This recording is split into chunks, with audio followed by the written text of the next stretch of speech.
evening. I'd like to call to order the Lake Forest City Council meeting on October 20th, 2015.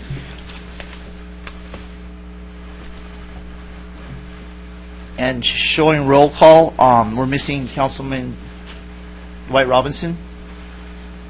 Is that correct? Correct. Okay. So it shows only Councilman Robinson is missing. At this time, we're open public session with invocation led by Pastor Omar from Faro Church.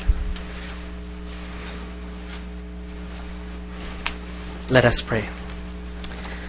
Lord, we thank you for this day and for the opportunity you give us to be here today. I thank you for our mayor and our city council members. Please guide them and give them wisdom. We also ask for this city's servicemen and women, law enforcement, first responders. Please keep them safe as they answer the call of duty. Please protect our schools, teachers, and children. For all those in authority and in places of influence, be with them. Give them guidance and direction. We pray for this great community and its inhabitants. Please bless them and prosper them in everything they do. We ask for you to bless this meeting tonight. And we thank you for the great privilege it is to be part of this city of Lake Forest. It is in Jesus Christ we pray. Amen. Amen. Thank you, Pastor. At this time, we'd like to have Pledge of Allegiance to the greatest flag and symbol of freedom in the world, Mayor Pro Tem Andrew Hamilton. I pledge allegiance To the flag Of the United States of America and to the republic for which it stands, one nation under God, of God, indivisible, with liberty and justice for all.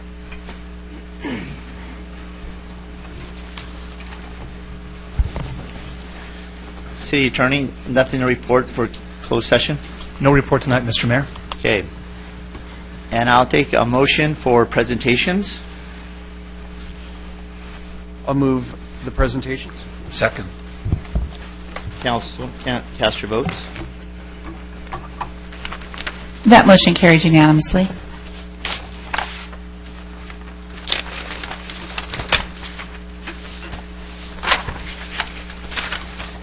Agenda Item 1, Presentation, Irvine Ranch Water District Drought Update and Recycled Water Reuse Opportunities, submitted by Director of Public Works, City Engineer. Please. Thank you. Good evening, Mayor, council members. Tonight I'd like to introduce Mark Teddemer, the manager of recycled water for Irvine Ranch Water District, and also Paul Weghorst, the executive director of water policy, is also out in the audience somewhere. Okay, I couldn't see him. Sorry. There he is. To give us an update on the drought and also some potential reuse of potential use of recycled water opportunities. Great. Thank you very much. Good evening, council members and staff and guests this evening. Mark Teddemer from Irvine Ranch Water District, as mentioned, to give a brief update on water supply and drought response. I think most of us heard quite a bit about the drought issue over the last several months, and this really hits home for water agencies, so we thought it'd be a good opportunity to share with the council and city what we're doing to try and help respond to the issues that we're facing in our service area. So just a brief overview about what we'll be talking about. Just give you a little bit about who we are and our water supply makeup. A little bit about this statewide drought update and some of the drought regulations that we now find in place. A little synopsis of the city's use of water, and we think that's a good news story tonight. Recycle water, and then some resources and tools for the city as well as the community. Next slide. Also, very briefly, for those who don't know, Irvine Ranch Water District is a retail water agency serving about 20% of the county of Orange. Our service area is about 180 square miles. We serve all of the city of Irvine, plus portions of Tustin, Lake Forest, Costa Mesa, and unincorporated Orange County. So we have a pretty sizable service area. And we provide water treatment at our treatment plants, recycle water, and we also have our natural treatment system program. Those are some of the key features of our agency. Next slide, please. So in terms of water supply, this is a sort of a little historical snapshot, 1990 to 2014. In 1990, if you look at that larger portion of that pie, 66%, that was how much water we were importing at the time. That's water we purchased from Municipal Water District of Orange County from Metropolitan Water District of Southern California. That means we're importing, bless you, that much water into our service area. And you can see that recycled water, while it's a component, is not nearly as robust. As we go to today, 2014, you can see that blue percentage, 23% now, is a reduction from 66 to 23%. And that's a very important mission for our agency, is to try and reduce our reliance on imported water and be as self-reliant on local supplies as we can. You'll also notice the 14% recycled water you see there in 1990. It now represents about 28% of our total water sales. So it's a significant portion of our water portfolio, which helps to inoculate us or immunize or prevent the issues associated with the drought. That reliance on that non-potable supply for non-potable uses is very important. Next slide. I think many are aware that we are experiencing one of the worst droughts in our state's history. Many dry winters. 2013, the driest year on record, and 2014-15, some of the hottest weather we've experienced. Our water levels are dropping in our reservoirs, and the saving of water is critically important. Next slide. To sort of reinforce that, here's some images of some exhibits which show the drought comparison, the 2009 versus 2015, and it shows the impact of what's considered exceptional drought. You can see that large brown area covering a good portion of California in 2015. So it's a significant issue that's gotten progressively worse. Next slide. So some of the drought restrictions that we find ourselves having to deal with, on April 1st, Governor Brown called for a reduction in potable water use. And statewide, he asked for 25% cutback. We'll get to that in a minute in terms of what that means for IRWD. But when the governor made that call for the cutback, the State Water Resources Control Board was empowered to decide on an agency-by-agency basis what their percentage would be relative to the state's requirement to cut 25%. And to that end, the current provisions expire in February 2016, but the State Water Resources Control Board is looking to extend it past February 2016. So we thought the finish line was in our sights. It may be extended now further, given what's going on with the state water supply. Next slide. So I mentioned that the governor called for a 25% cutback, and for us, as I mentioned, agency by agency, it's different. For us, we are asked to cut back our potable water use by 16%. And I will tell you, as an agency that's worked hard for many years through water conservation, our rate structure, and the use of recycled water, it's tough to find 16%. Some agencies have it a lot higher than that. It goes up to 32 to 36%. Some as low as 8. Depends on what your historic gallons per capita per day have been. But for us, it's 16%. The governor also did talk about not irrigating medians with potable water, which I know affects the cities, and they've all been scrambling to try and find ways to address the issues with their medians. Next slide. Some other things that are in effect from the state, they called for a prohibition on washing down driveways with water. They don't want to see any excess water running off properties. They don't want to see a hose used for washing vehicle unless it has an automatic shutoff feature on it. And that potable water used in fountains is okay, but it must be part of a recirculating system, not sort of a once-through system that we sometimes find. Next slide. Additionally, some of the new development have requirements for the use of drip and microspray irrigation if they're using potable water, so that's a new feature that you'll find now in current developments. The State Model Water Efficient Landscape Ordinance was updated in July 2015, and that's something that the city, I believe, has a role to play in terms of monitoring landscape irrigation use and reporting to the state. And then the state's pushed the initiative to replace turf with drought-tolerant plants, and we certainly see a lot of agencies advocating and helping to fund those types of programs as well. Next slide. So what can the city of Lake Forest do? And they've done many of these things, and we're very proud to talk about that. It's a good news story. Use drought-friendly landscape plants, which I know the city's taken to heart, and some of the areas that they have replanted reflect that in their plant palette on some of the medians, certainly in other places. Promote the use of recycled water for landscape. They've done that, and we continue to work on more, and I'll get to that in a minute. You could pursue rebates for turf removal for areas where the city deems that the turf that is there would not be considered functional, and you could replace it with some lower water use plants. Change out the toilets and city facilities to low water use, and then update the landscape ordinance, which I think the city will eventually do as it works with others in the county. Next slide. So I think this is a good news story for the city. The city currently has 80 meters that use potable water for irrigation. And we did a comparison of the June through September 2013 against the June through September 2015. That 2013 is important because that's the baseline year that the State Water Resources Control Board chose when its comparison to achieve that 25 or 16% cutback in our case. And relative to the city's use during that period, the city has conserved about 12,000 CCF, which in the water biz is 100 cubic feet, which equates to about 8.9 million gallons of water saved, or 24%. So relative to the 16% that we were hopeful to find, the city's helped us by saving 24% in their use. So we're very pleased that the city has taken this seriously and found ways to conserve potable water. Next slide. A little bit about recycled water. And the city does currently have 13 sites which use approximately 300 acre-feet per year. That's about 97 million gallons of water, of potable water, that's saved every year. Now, it's a little bit of a projection because the Lake Forest Sports Park hasn't had a full year's worth of use, but based on the past use and our projecting it forward, it looks like the city would save about 300 acre-feet. And I need to put a plug in for the city. I appreciate their leadership in quickly going to recycled water, not only for the sports park for irrigation, but dual plumbing the restroom facilities and the 3 buildings that are there. I was pleased to work with the public works staff and city staff on making that happen.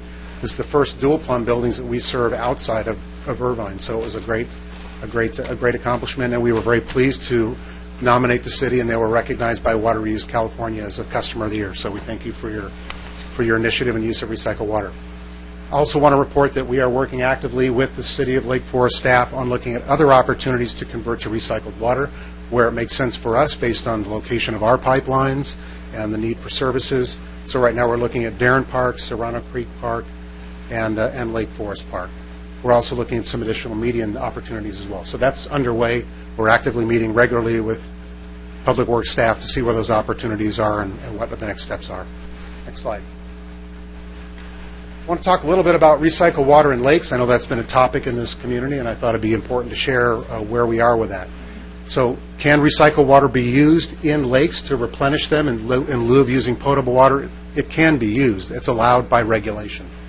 But there are some provisions that come with it that can represent some challenges, and one of them has to do with the discharge of recycled water during a storm event. So if you have a recycled water body and there is runoff that goes into it and it displaces that recycled water, that's a problem in the eyes of the state. And so that's something we are working on. And so right now, IRWD is actively working with the State Water Resources Control Board to address that issue, to find a way if we can reduce, if not eliminate, some of those restrictions to make it more allowed, because we don't want anybody to put recycled water into lakes and find themselves running afoul from the permit requirements that we have to abide by. And with that, then we would look at the cost benefit of extending pipelines to various customers, whether they're lakes or any facility. If we have to build new infrastructure, we certainly look at the cost benefit for us and find out where those make sense. And then, of course, we'd want to get commitments from customers. We wouldn't want to spend money to build a pipeline and then have nobody at the end take it. So we want to make sure that before we would commit to building a pipeline, we want to make sure we have commitments from those customers to take the recycled water. And I would point out that sometimes when we do a lot of new construction-related recycled water use, we find in bulk of our service area, but when we talk about retrofitting or converting sites, it's not only what we have to do in the public right-of-way to build systems, it's also what the end users need to do to their facilities downstream of meters. So there's sort of a couple of different analyses that are going on all the time. We're working with Mr. Wheeler and his staff on that very issue as it relates to some of the parks we're talking about right now. Next slide. So I just want to touch on briefly the idea about where the pipelines are. This, as everyone knows, is the one of the large lakes in Lake Forest. You can see those purple lines that are there, and I apologize for those who can't see. I'm going to put it on this, so I apologize. Oh, is this working? Yes. So this purple line you see right here is a recycled water line going up Bake and along Toledo before it then turns northward again along Serrano Creek Park.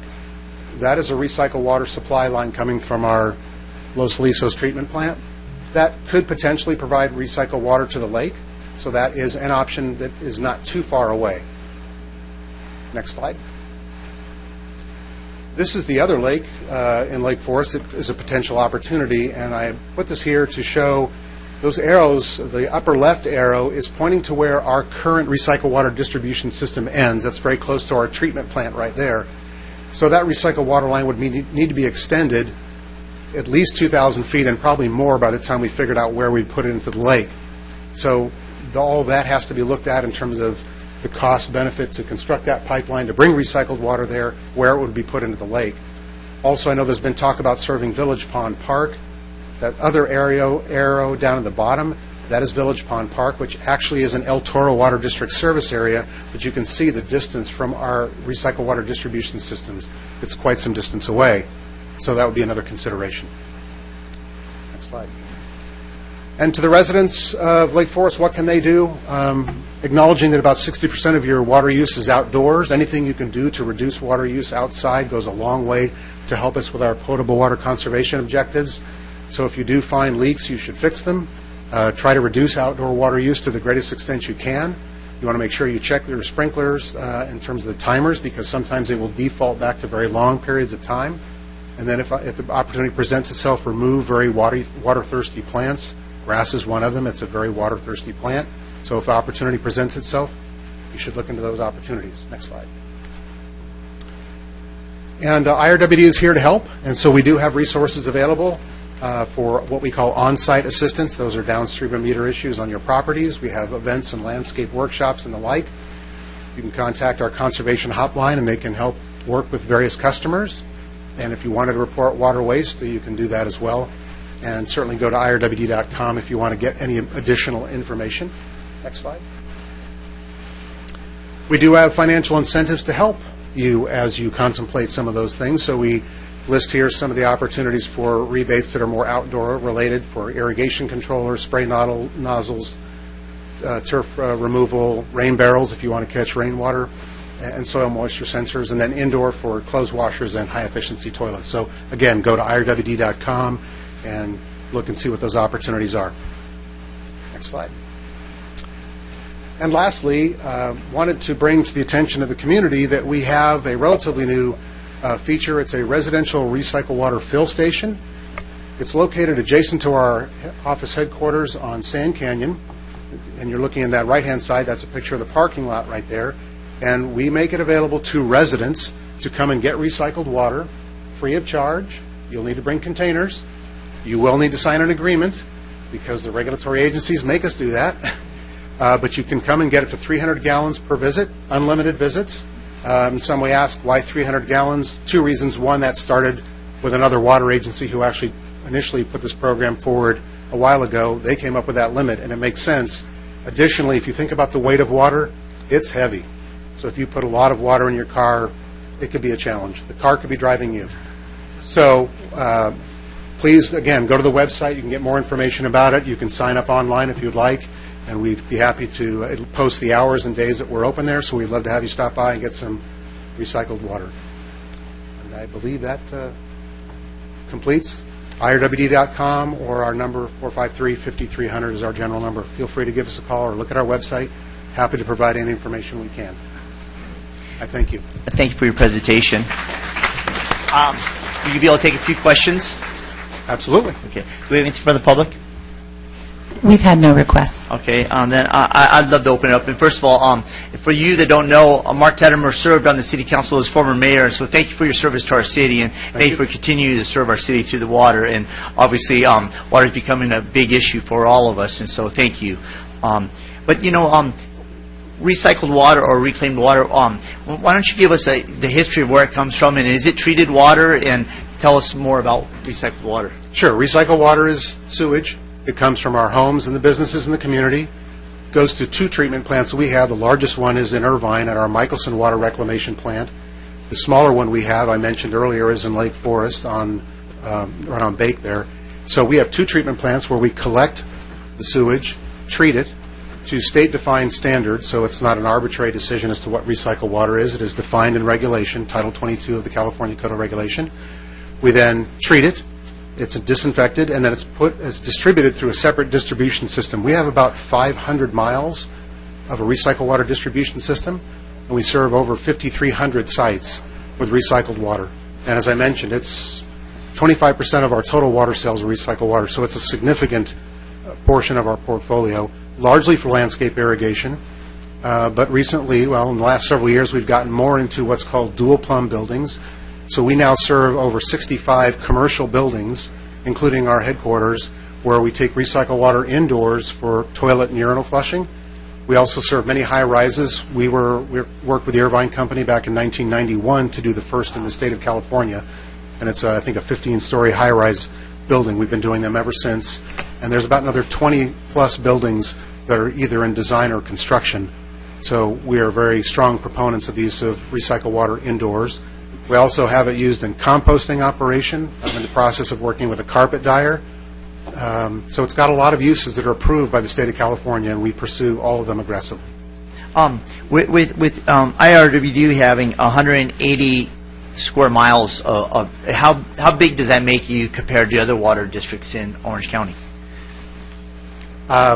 We are the largest in terms of just the raw area. Yeah, we are about 20% of the county, I think, in terms of area.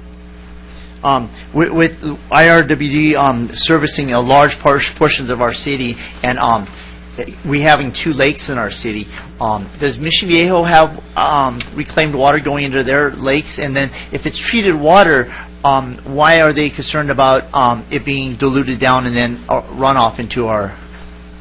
Yeah, so the first question is Mission Viejo. They are doing that. They are pursuing a project with Santa Margarita Water District to do advanced treatment of recycled water. So what we produce is called disinfected tertiary recycled water. They're going to advanced treatment, which includes microfiltration, reverse osmosis, because they want to put it in the lake. That's more than the regulations require, but it's what they felt they needed to do, which is fine. So they will eventually use advanced treated recycled water in Mission Viejo Lake. I don't know the timetable for that. As I understand, it's probably still in design. It could be a time before they actually start to use it. I'm sorry, the second part of your question? The second. Oh, the dilution. I'm sorry. So generally speaking, recycled water must be contained on the site for which it's used. They don't want to see it run off. And the concern is if you had a large body of recycled water and a storm were to come through and discharge it, they don't want to see discharge of recycled water. That's just a general statement. They don't want to see it discharged. So they put provisions on lakes specifically. They actually, right now, ask you to pull your lake level down to provide room for a 25-year storm event to try and buffer against storms that could come in that could otherwise discharge the recycled water. We are working to try and at least reduce, if not eliminate, that provision to allow recycled water to go into decorative lakes. It also affected our storage conditions, too, by the way. So the recycling plant that's on El Toro Road is El Toro and Muirlands. Is that the correct location? Bake and Muirlands? Bake and Muirlands is where our Los Alisos treatment plant is. Are homeowners associations able to tap into the recycled lines for their irrigation for their homeowners association? We serve thousands of them in our service area, so we certainly can and would do that. We look for any opportunity we can serve recycled water. Well, thank you. Council?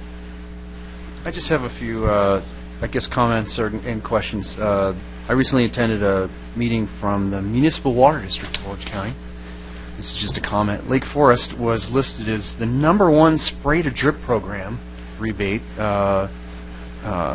recipient.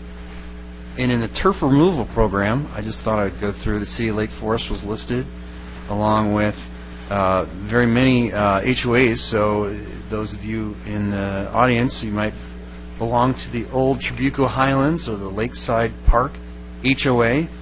And I believe there was another one. That might have been the only two. So in the regular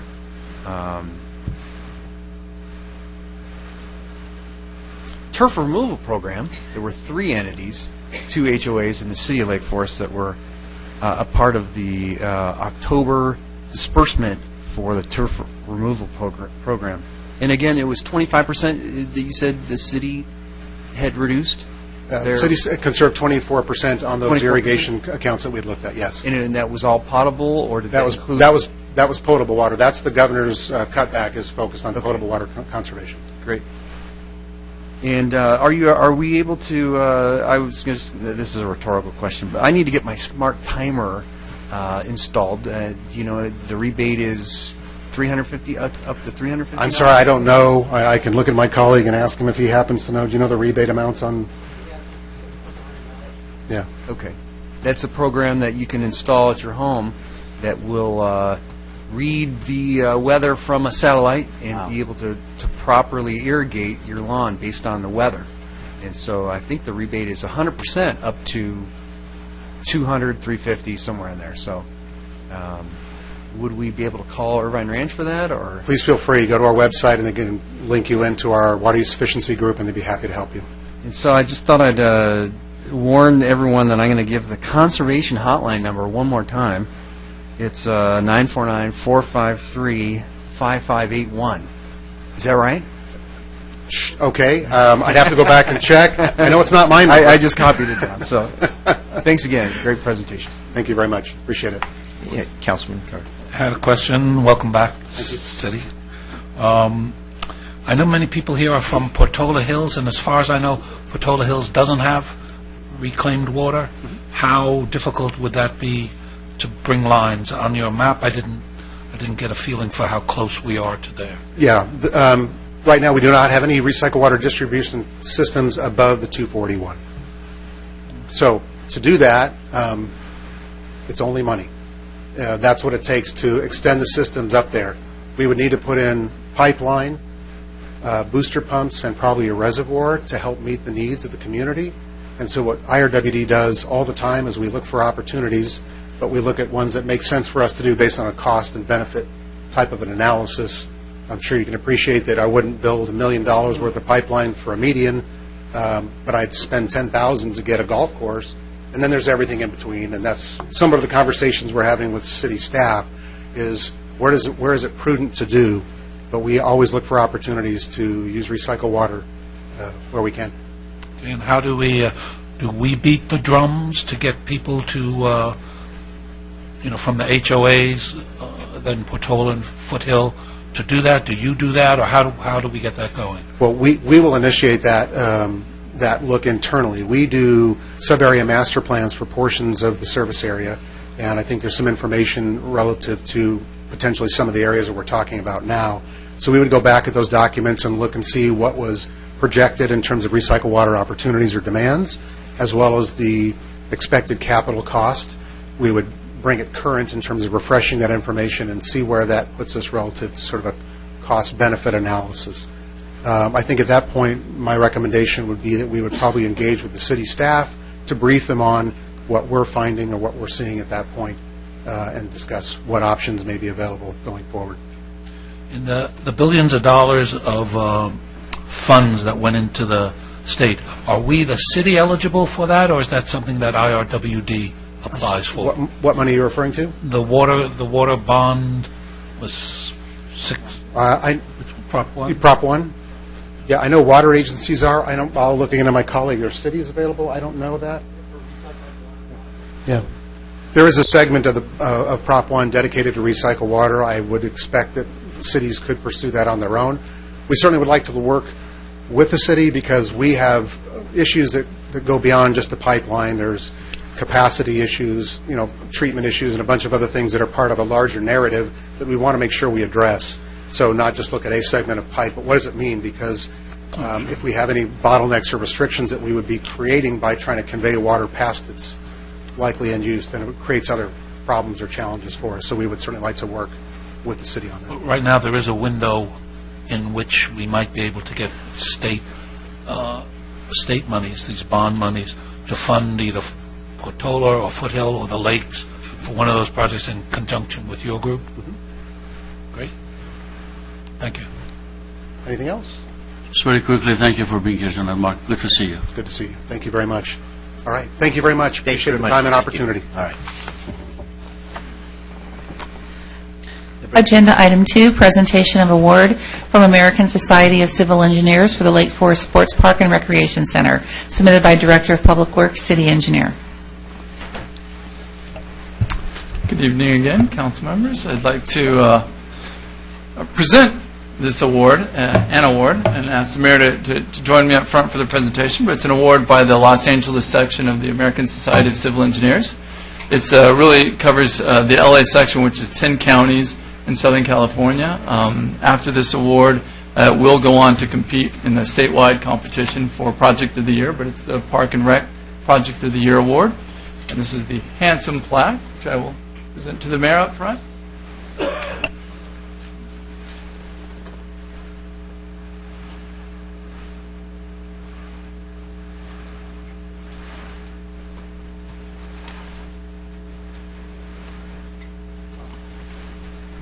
You know, our staff is a large part of what we do in the city of Lake Forest, and I know that many of you here to come talking about concerns you have tonight, but staff is working tirelessly to try to correct those. And the fact is, what we have here, the achievement of our sports park, is something that's unheard of in city municipalities nowadays because of the loss of land.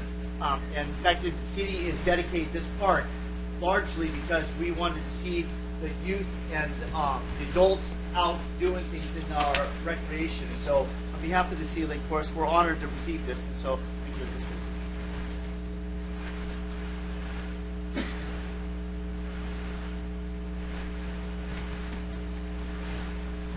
And we also received certificates from Congresswoman Mimi Walters and Assemblyman Don Wagner on recognition of our award here. So, thank you for the job well done. Thank you.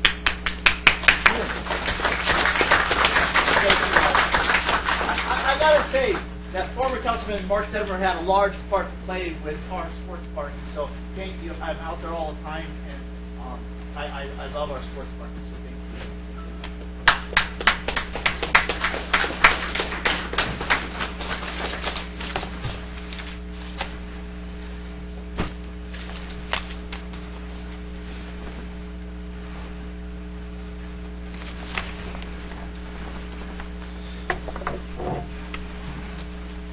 That brings us to our student liaison, and I think we have a fill-in. Yes, Jackson Macheski filling in for Kaya McCullough.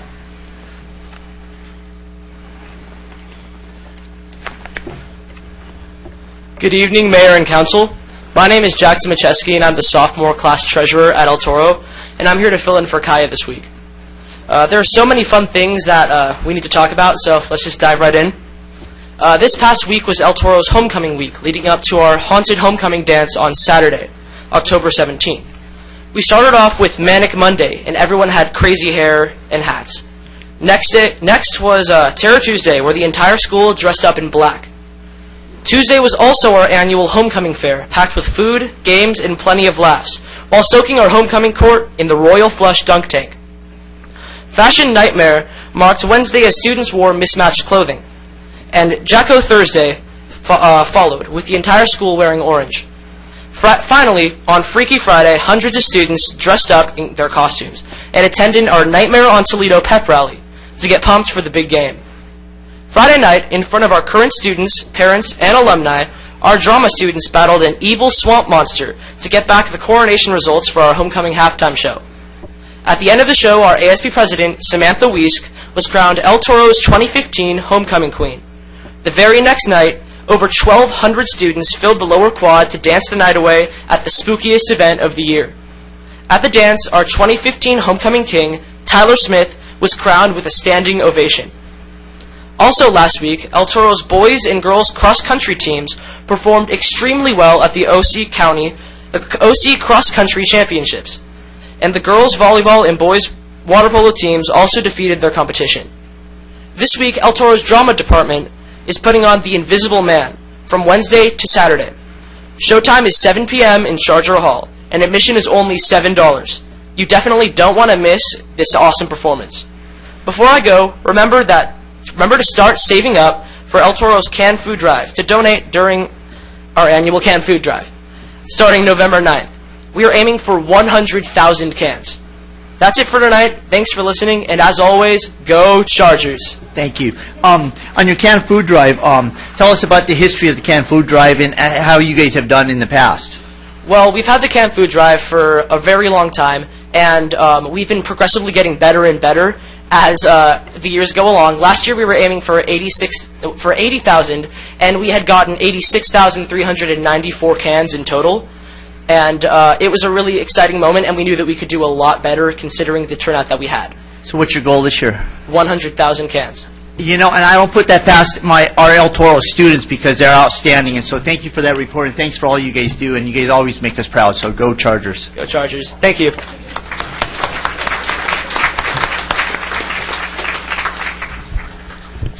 Okay, at this time, members of the public may address the City Council regarding any items within the subject matter of the City Council. No action may be taken on items not listed on the agenda unless authorized by law. Comments shall be limited to 3 minutes per person with an overall time limit of 30 minutes for the public comments portion of the agenda. Any person wishing to address the City Council on any matter, whether or not it appears on the agenda, is requested to complete a request to speak form over from the door and complete it and submit it to our city clerk prior to being heard. When you are called to speak, we have 3 lights. The first being green, then you have 30 seconds left when the light turns yellow, and then your time will expire when the light turns red, and you will hear a buzzer. At that time, your public comments period has ended, and the council requested that you save any further general comments for the future meeting. Madam Clerk, have we got any requests in? Yes, Your Honor. Harold Horshover, followed by Tom Cagley.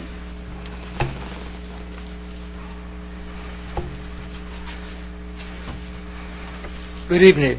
Good evening. Thank you. My name is Harold Horshover. I live at 28562 Malabar Road in Portola Hills. We've been a resident there for 15 years. I'm here this evening to support the work going on Saddleback Ranch Road to slow traffic.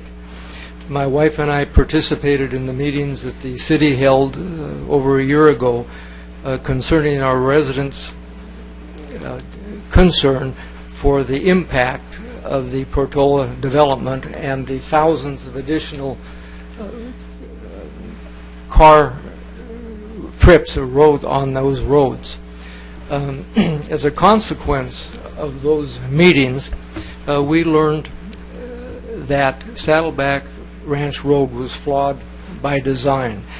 The curvature of the road is so extreme that it doesn't allow safe sight lines for the drivers on the road to see incoming traffic or for those traffic to see the drivers coming down. That's exacerbated by the speed of the traffic on Saddleback. The input that the citizens at those well-attended meetings gave regarding the Saddleback was, first of all, the speed of the traffic needs to be slowed.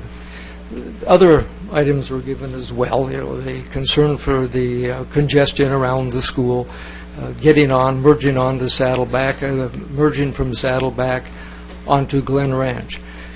But out of that came that comprehensive plan which the city developed, funded, and moved forward with, and we see that now. I think it was just a really excellent job on the city's part to involve citizens, take input, and address a need.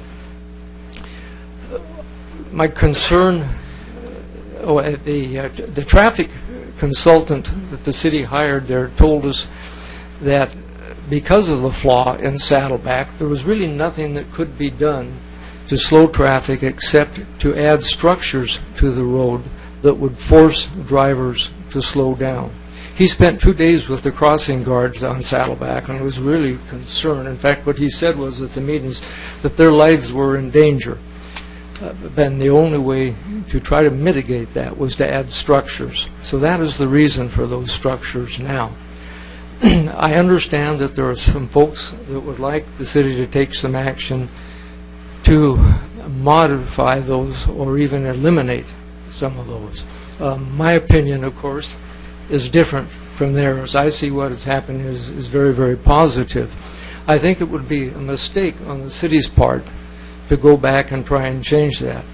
I think it would demean the work of all of those of us who attended those meetings. I think it would not be good leadership, and it would give the appearance that the city council would yield to those. Thank you. Your time has come to an end. Thank you. Thank you for being here, and thank you for your comments. I really appreciate it. Thank you.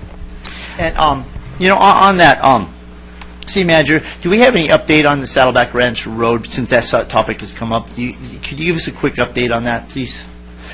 We have, I actually have been up there to drive up and down Saddleback 3 times in the last 2 weeks. Once before the concrete was the asphalt, asphalt was filled and the cones were moved out of the center medium, and then 2 times after that, looking at ways that we could make it. As a former cyclist, you guys all see me as a wheelchair-bound person, but before that I was an avid cyclist, and I see there's some tightness, and we've been talking about that. So, City Manager, please.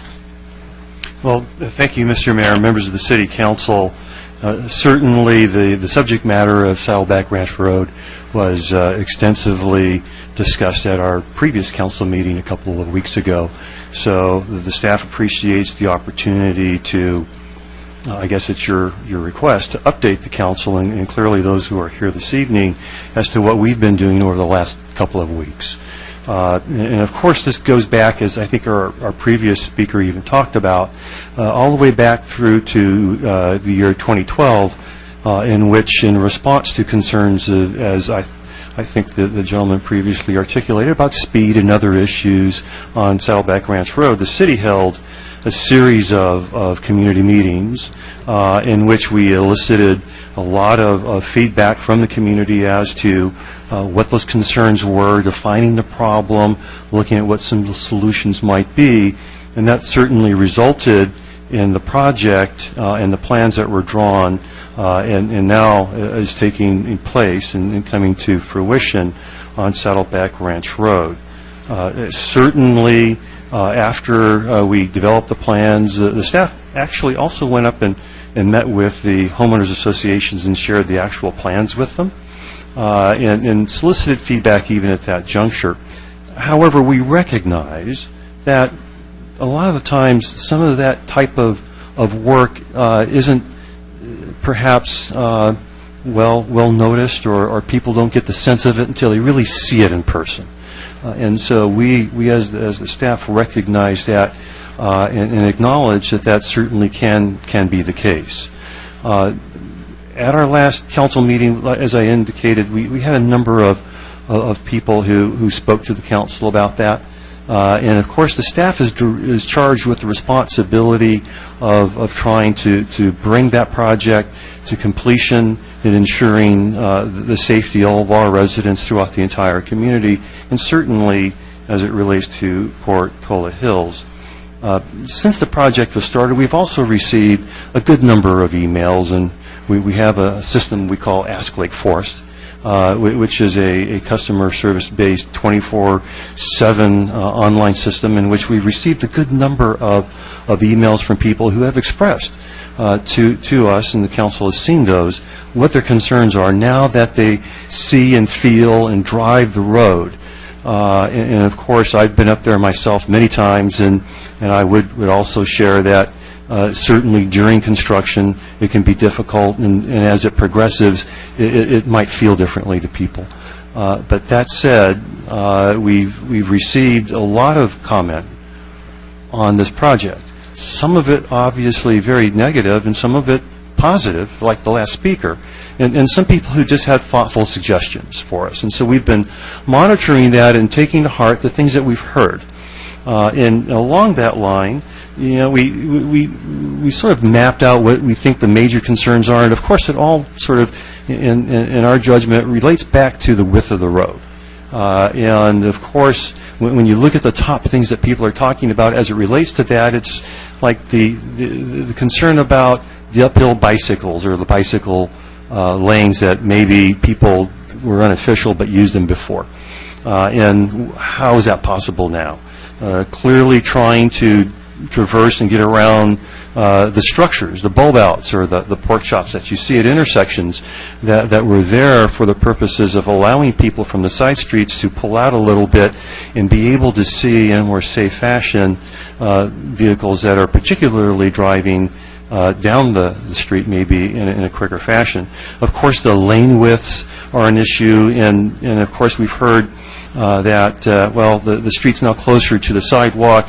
Of course, it always was, but now it's a function that the cars are closer. So we understand that concern. There were a number of other miscellaneous kinds of comments that we had, but those are really the top ones that we've sort of monitored, Mr. Mayor. So what have we been doing since we've sort of identified those kinds of concerns? The staff has met just recently with the original designers of the road, the project as it's being built now. We also have asked for a third-party consultant objective to review the design as well.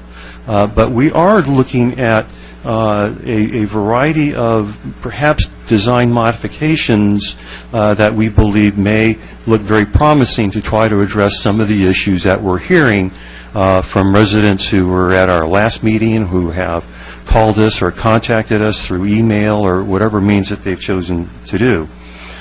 So we're looking at those types of issues right now to address the things that I previously mentioned that we believe are perhaps the top.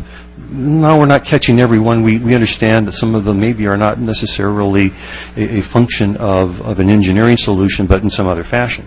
So we're presently doing that. As I mentioned, we did go up and meet with the HOAs before.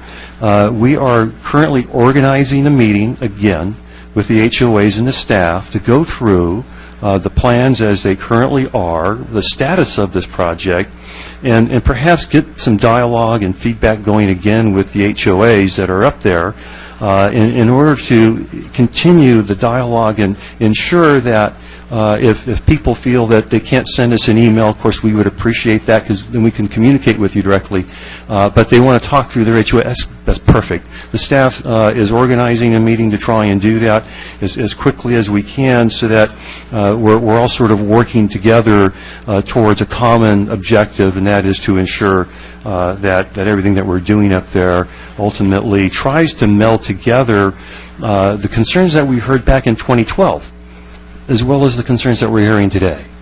Because the concerns in 2012 are equally as valid as the ones that we're hearing today. So we want to try to achieve the best that we can, trying to obviously meld together all of the concerns that we heard from a variety of people. We're also sending out another mailer postcard to every address in Portola Hills, and it's a short one. Honestly, what it is to say, well, here's kind of what's going on, but really fundamentally, go onto our website and sign up so that we can, and give us your email address so we can obviously send out updates to you more regularly if you live up there, get some ideas going in that fashion as well. So residents who live up there might be seeing a postcard from the city in their mail very, very soon. And of course, Mr. Mayor, just to, I think, conclude, the project is not finished, as we know. We do think that there's some time to consider some of the things that we've talked to our designers about, but clearly we're asking for some patience from everyone as we go through those issues, but also we have a need to complete the project so that we don't leave it in a constant state of construction. So, Mr. Mayor, that's what the staff's been doing. We certainly look forward to a continued dialogue with the community in the ways that I've articulated. And of course, this evening, I know we have a variety of speakers. We'll continue to take notes and be attentive to the things that are raised. With that, Mr. Mayor, that's my update as it relates to this project. Thank you for the update. And so, as you see, we are attentive to what you guys are concerned about, and it's been brought to our attention. We have been up there. Like I said, I was up there 3 times in the last 2 weeks. And so, as an avid former cyclist, I saw the narrowness, and we've been talking about that. So, with that, we'll continue on. And thank you all for your comments and your input. But this was a process, and we're moving forward. But we do want you to give us your input, because the fact is, we will be able to mitigate some of your concerns. And so, Madam Clerk. Tom Cagley, followed by Eric Garrettson. Good evening, Mr. Mayor, Mayor Pro Tem, council members. I'm not here to talk about Portola Hills. I am here on behalf of Bob Holtzclaw. Bob is seeking appointment to the Orange County Vector Control District Board of Trustees to complete the remaining term of Ms. Rudolph. He is not able to be here this evening because he required an operation to repair a broken elbow yesterday, and so he asked that I speak on his behalf. Mr. Holtzclaw asked I explain his absence and assure you of his continued interest in this assignment. He, like many of us, believe that individuals willing to serve on public boards should appear before the appointing authority and the public, and he again regrets very much his inability to be here. Over the past several months, this council has selected individuals unable to attend interview sessions for membership on the Planning Commission and the Traffic Advisory Group, so it is not unique to consider a person in absentia. Bob is to commend him for his interest and background for serving on this board. It seems like nearly every day we read about a new pestilence or critter that challenges us. The pestilence in particular are an important focus of vector control district.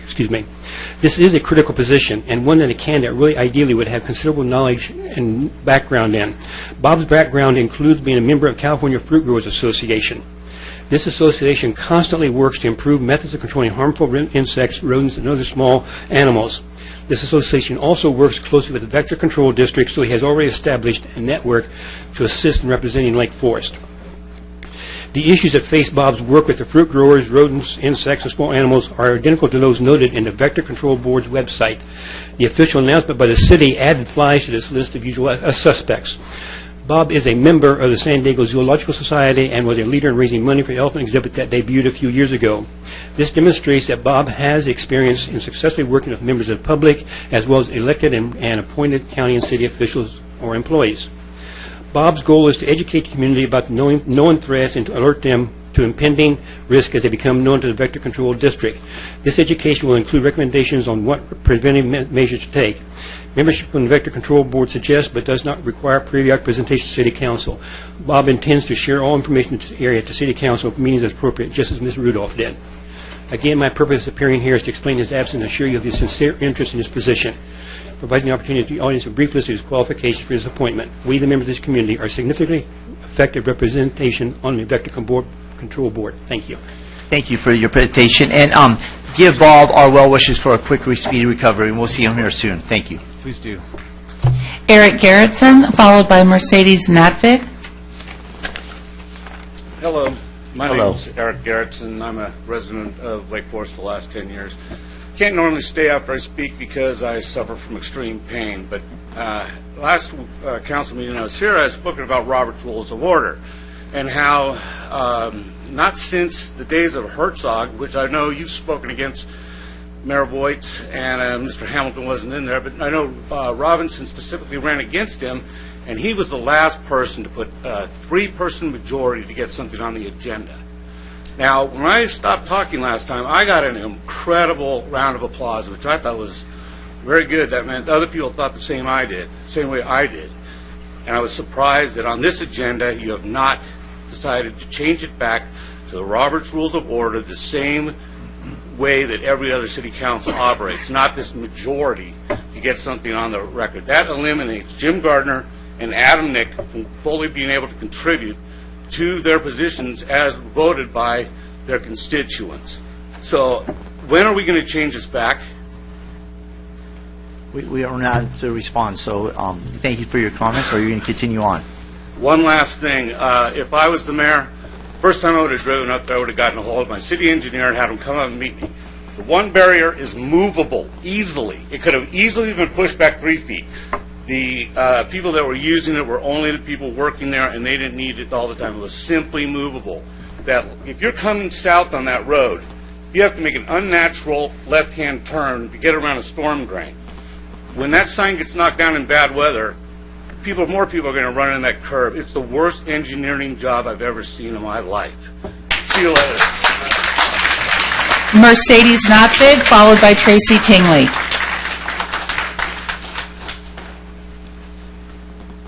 Good evening. My name's Mercedes Natvig, and I am a resident of 15 years in Portola Hills. I don't think anybody has addressed this topic yet with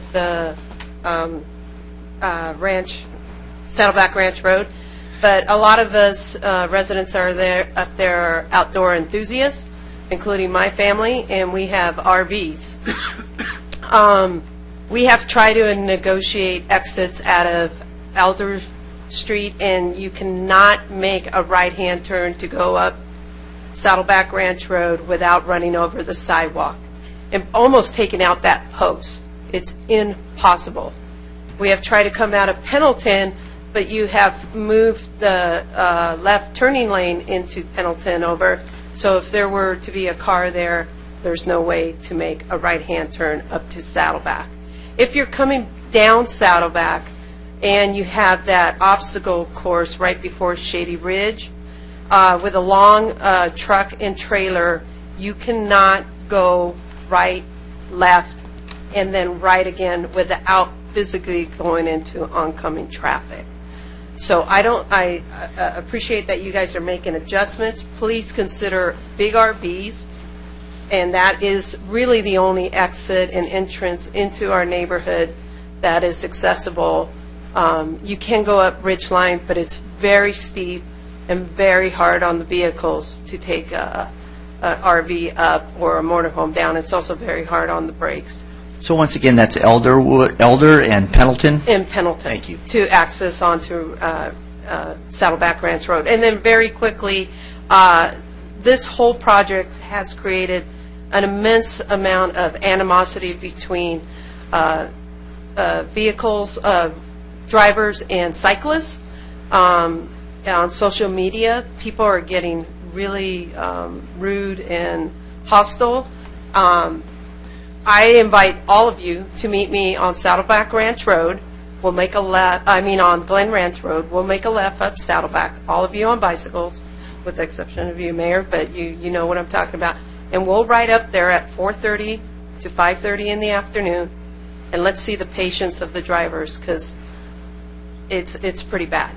So I don't know how that's going to be fixed, but that's definitely something that needs to be addressed. We will look at it, and I want to thank you sincerely for bringing it to it, because we want your input, so thank you so much for being here. Thank you. Tracy Tingley, followed by David Bass.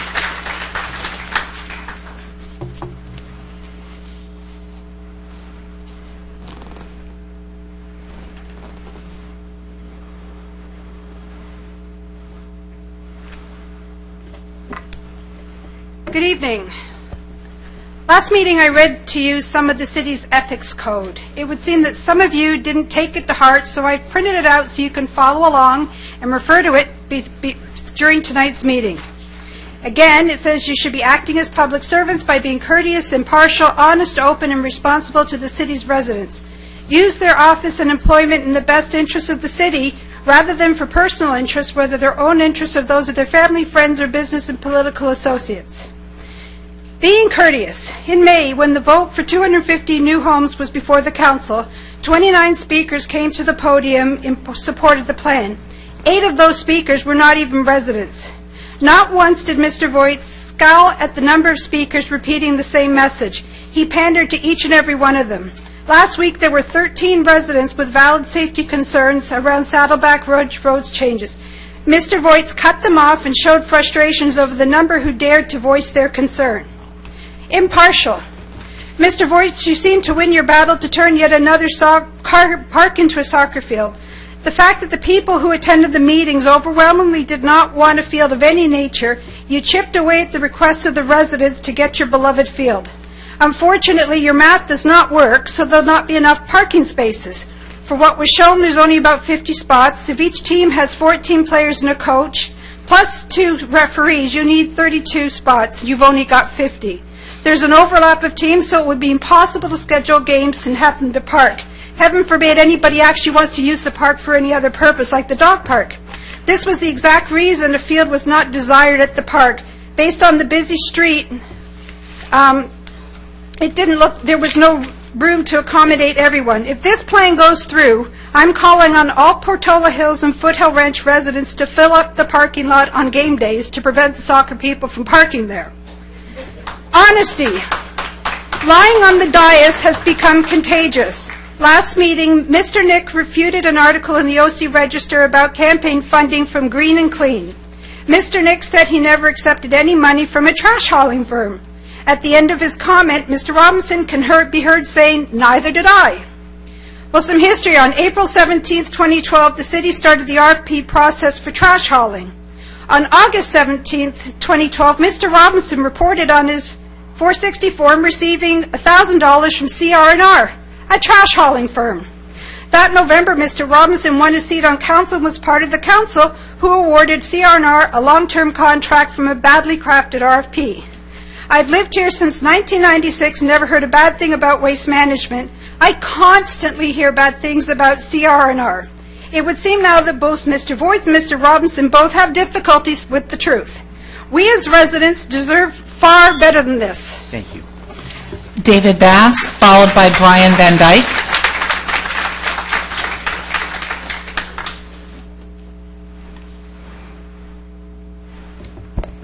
Well, we always enjoy seeing Boy Scouts here.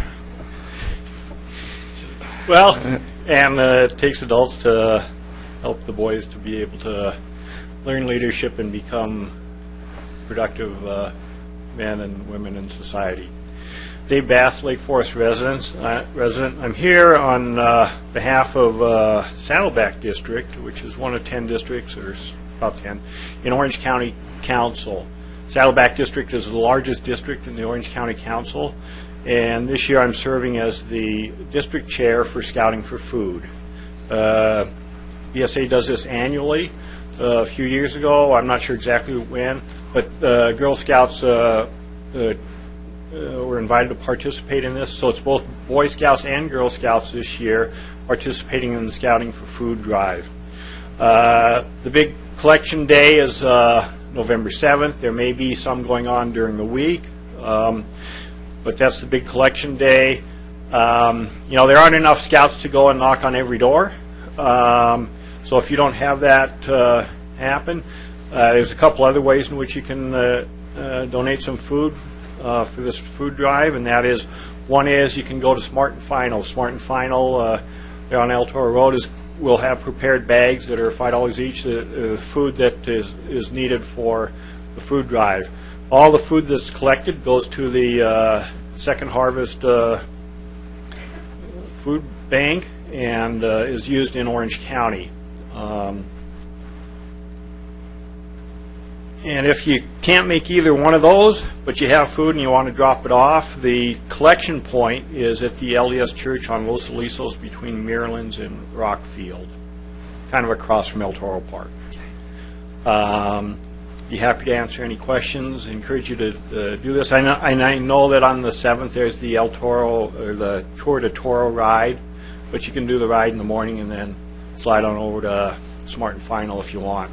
And if you want not to buy food, but go to Smart and Final, there'll be Scouts there, both Boy and Girl Scouts, who, will take a check that's payable to Second Harvest and it'll go straight to them. So my question would be, is on November 7th the only day that you can drop food off at those locations? Yes. It's just one day, November 7th? Yeah. Because we have big trucks at each of the locations. They're throughout the county. Well, so will the Scouts be between now and then? Will the Scouts be out collecting food? Most of the collection, because it's hard to store it, will happen on that day. Some will go out the week before and maybe in a neighborhood and say, hey, we're going to be coming around next week and put out. But there aren't enough Scouts to staff every neighborhood. Scouts, there's still been a little bit of growth in the number of Scouts, but there's been a lot more growth in the number of homes in Saddleback District. Saddleback District goes basically from the base all the way to almost Ortega Highway, and on this side of the 5. It's a big area. Well, thank you for informing us on that, and thank you for the Boy Scouts of America. I had a question, Mr. Mayor. Is there something we can do to help you? Well, that's it. Encourage people that to donate to it, contribute to it. You can go to the Smart and Final on El Toro Road on the 7th, and even if it's late in the evening you go, they'll still be doing the bags. I think they'll be doing it for several days. But throughout Orange County, Smart and Final has partnered with Boy Scouts and Girl Scouts to participate in this. Okay. All right. Thank you. Thank you. Brian Van Dyke, followed by Walter Michaluk.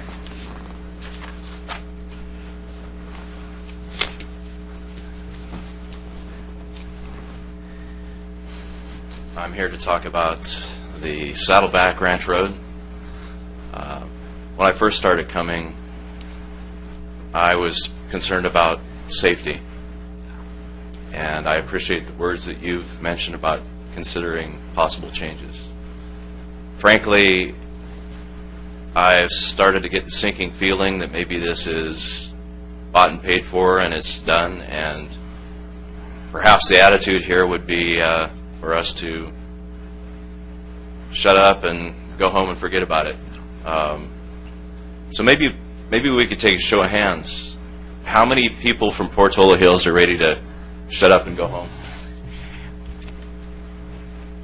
Okay, How many people from Portola? Excuse me, I think that you addressed the council right now, and the fact that we're all here to listen to you guys, and this isn't bond paid for, so go on with your Okay, input. well, We're listening. Yeah, We're taking notes. I'm concerned about that.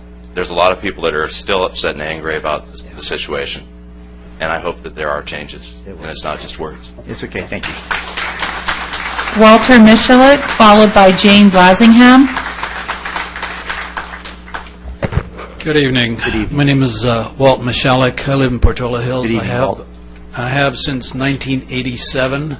I enjoy the community. Wouldn't want to live anywhere else. I'm retired now, and I travel a lot, and I always enjoy coming back home.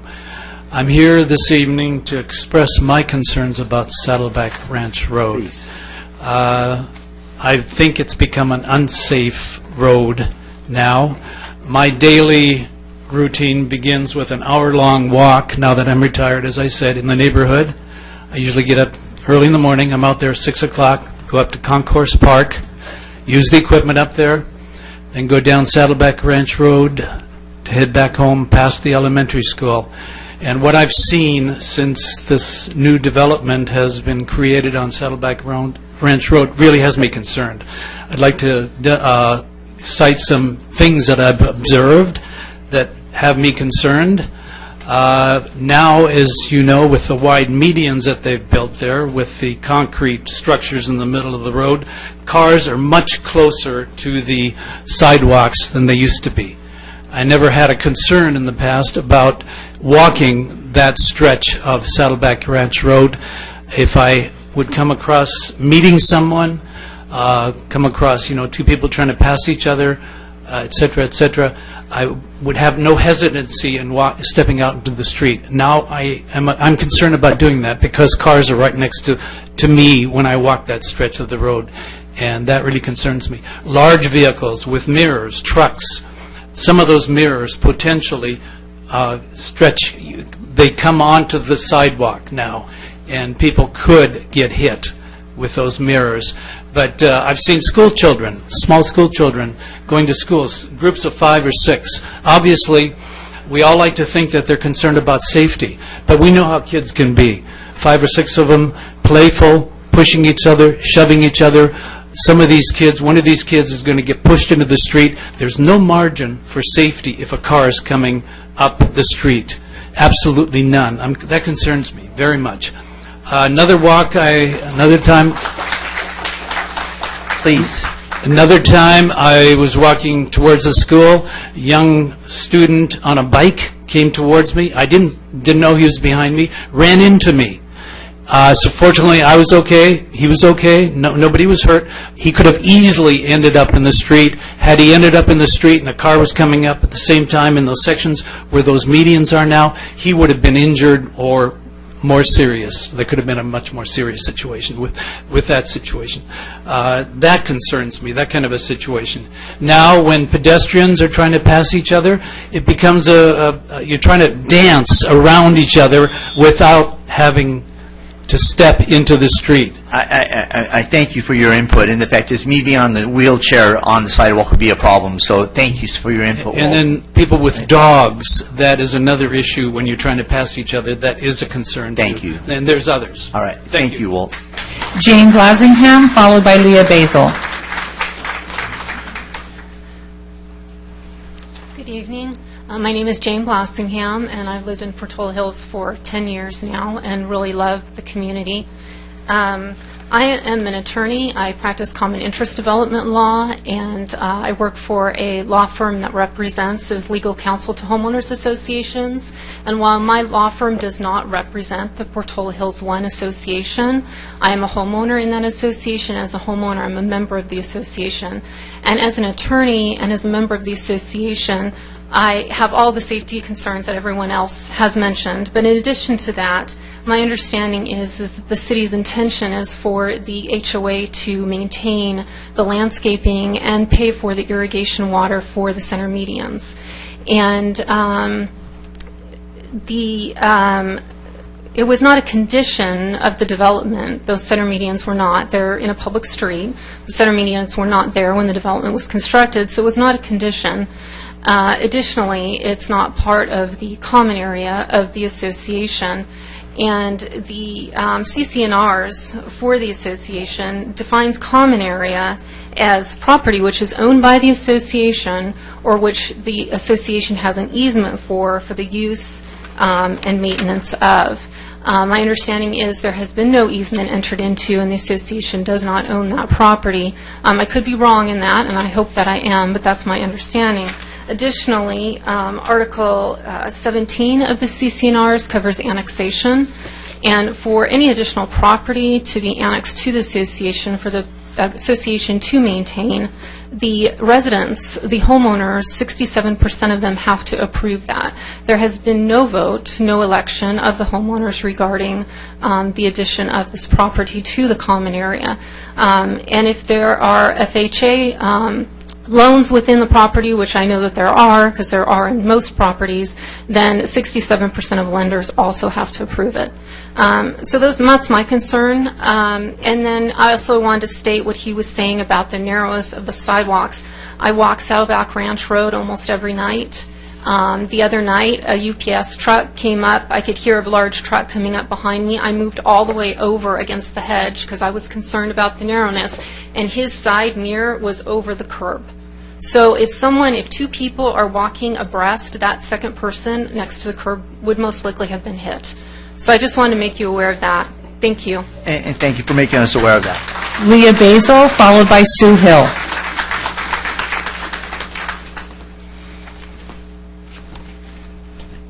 I just have a follow-up comment for staff. If you can get back to us on that first item, maybe later in the meeting or during the week or whatever, that would be good to address. We'll put something in the update with council. Thank you.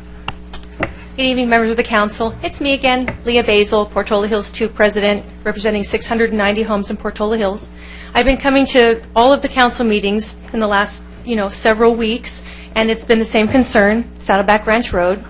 Well, I'm here today to present the council with a petition, 868 signatures in less than 2 weeks, all saying the same thing. We have safety concerns about Saddleback Ranch Road. So I'd like to leave this with you guys for your reference.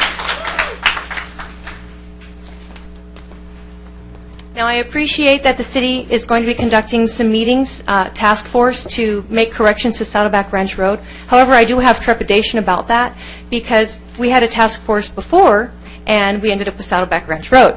So I want to reiterate my position that I want this on the agenda for future meetings because I need to have a public forum. We need to have an open discussion about this because ultimately we know that it comes to the city council. You guys are the ones that approve changes. So I want this on the agenda. Now, I have one other thing. At the last meeting I attended, the developer was here to discuss the new park that's going to be built at Saddleback Ranch and Glen Ranch Road, and it was a beautiful design. He laid out 5 focus groups, said that they wanted a dog park, an open play area, tot lot, pickleball courts, beautiful design. After it was all presented, Mr. Voigt, you mentioned you wanted a soccer park. Taking into account we only have 54 parking stalls. You heard Tracy mention it. There's not enough parking for that. We have 17 soccer parks in the city already, and we just built a brand new sports park with soccer parks in it. So on behalf of those 5 focus groups, I am asking you to maintain the integrity of the original design with an open play area and not a soccer park. And guys, I don't want to have to do another petition. Okay. But I will. So one last thing. As president of one of the largest community associations in Lake Forest, I fully understand that I may have an agenda for things, but when homeowners speak out, I listen and we course correct because I have a full understanding that I am an elected official and they are trusting me to do what is best for the interest of the community. And I'm calling on this city council to do the same thing, to listen to your residents because you guys are also elected officials. Thank you. Thank you. Sue Hill, followed by Annette German.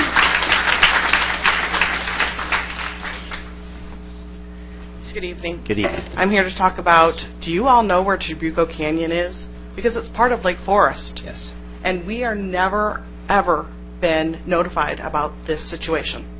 We're not within 1,000 feet. We weren't allowed to be on the task force to design this.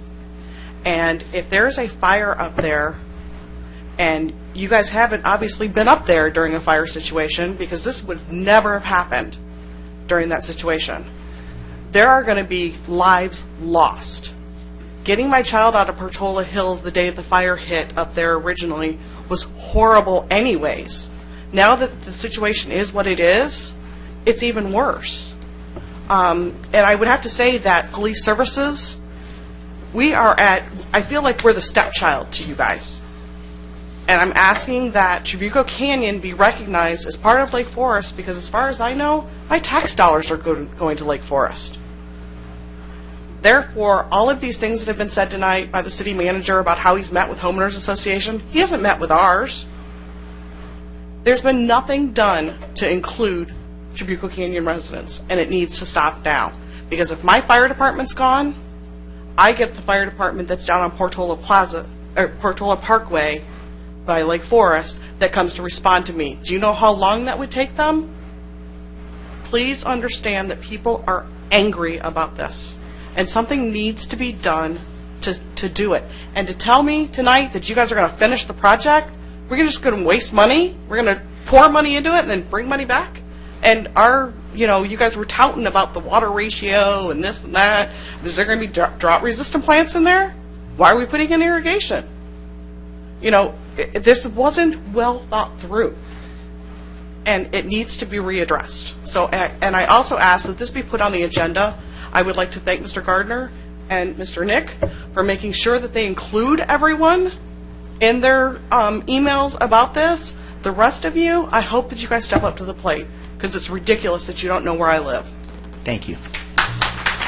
Annette German, followed by Lynn Herzberg.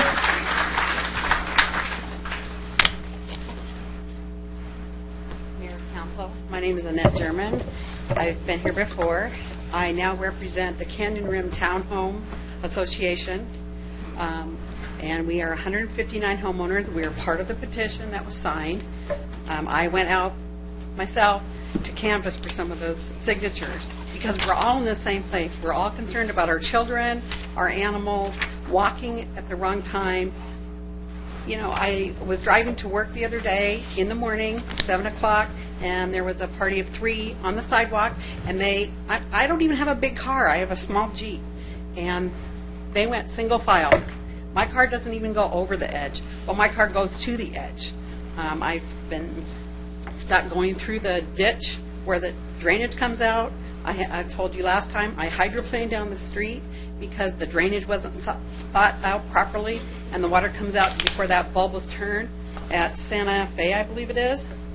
And my concern is just the danger, not just for me and being in a car, but all the people that are walking. I mean, we have a very great hill to be walking and taking your animals out and your kids, but now everybody's concerned about the safety, and they don't even want to go.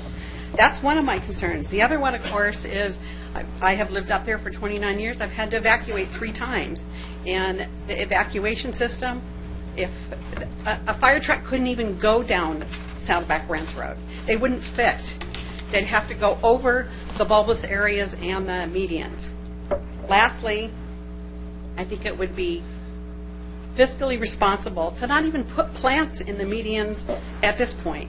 We're trying to save water. The guy at Irvine Ranch Water District talked about saving water any way we can. And here, you guys are planning to put trees in and irrigation. And I'm sorry, I don't think that's fiscally responsible. It's going to cost more money to the city, and I don't want to pay more taxes than I already do right now. That's all I have to say. All right, thank you. Thank you. Lynn Herzberg, followed by Lance Alfarth.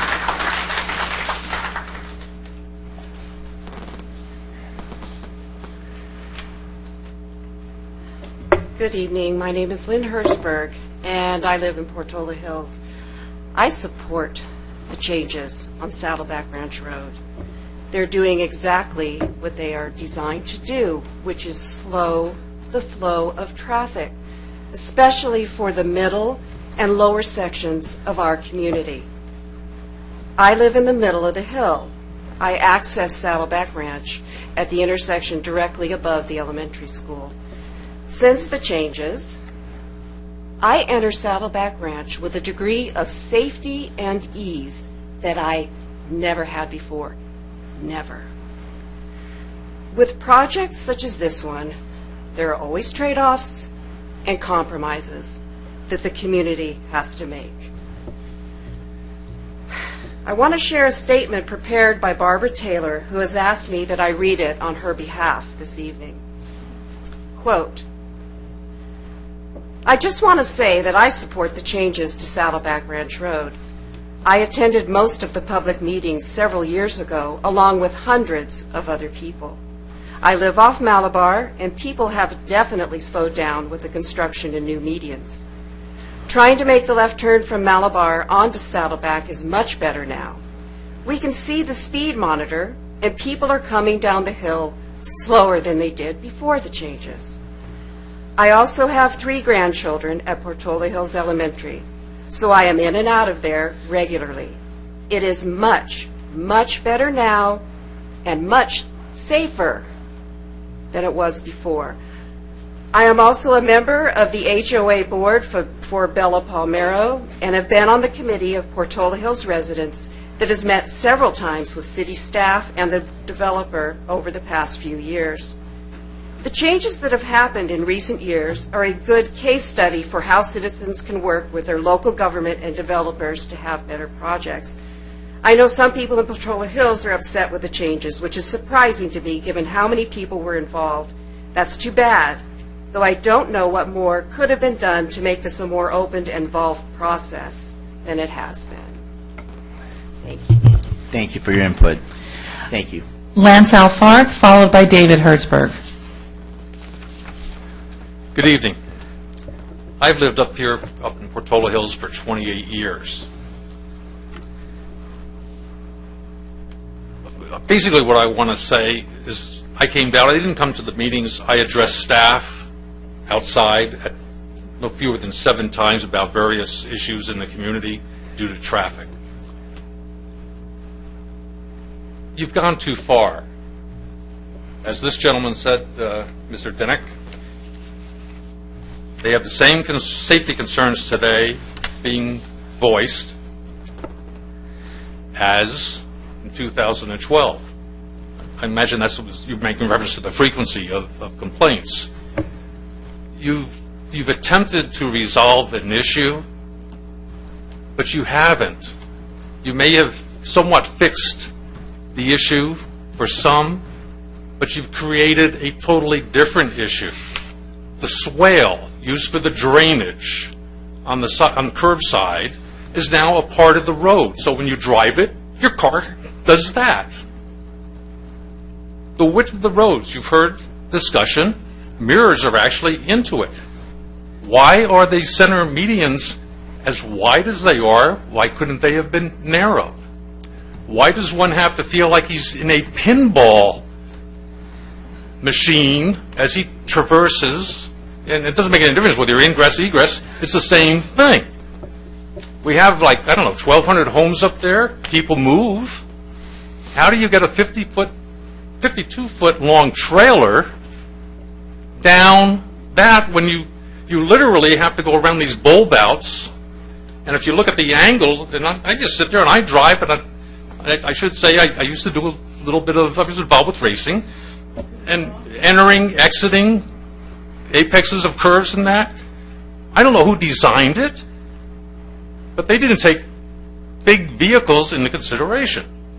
There's just a lot of things I think you need to go back, relook at it. I know you've spent money, but so did Ford on the Edsel. Thank you. Thank you. Thanks for your input. David Hertzberg, followed by Linda Thompson.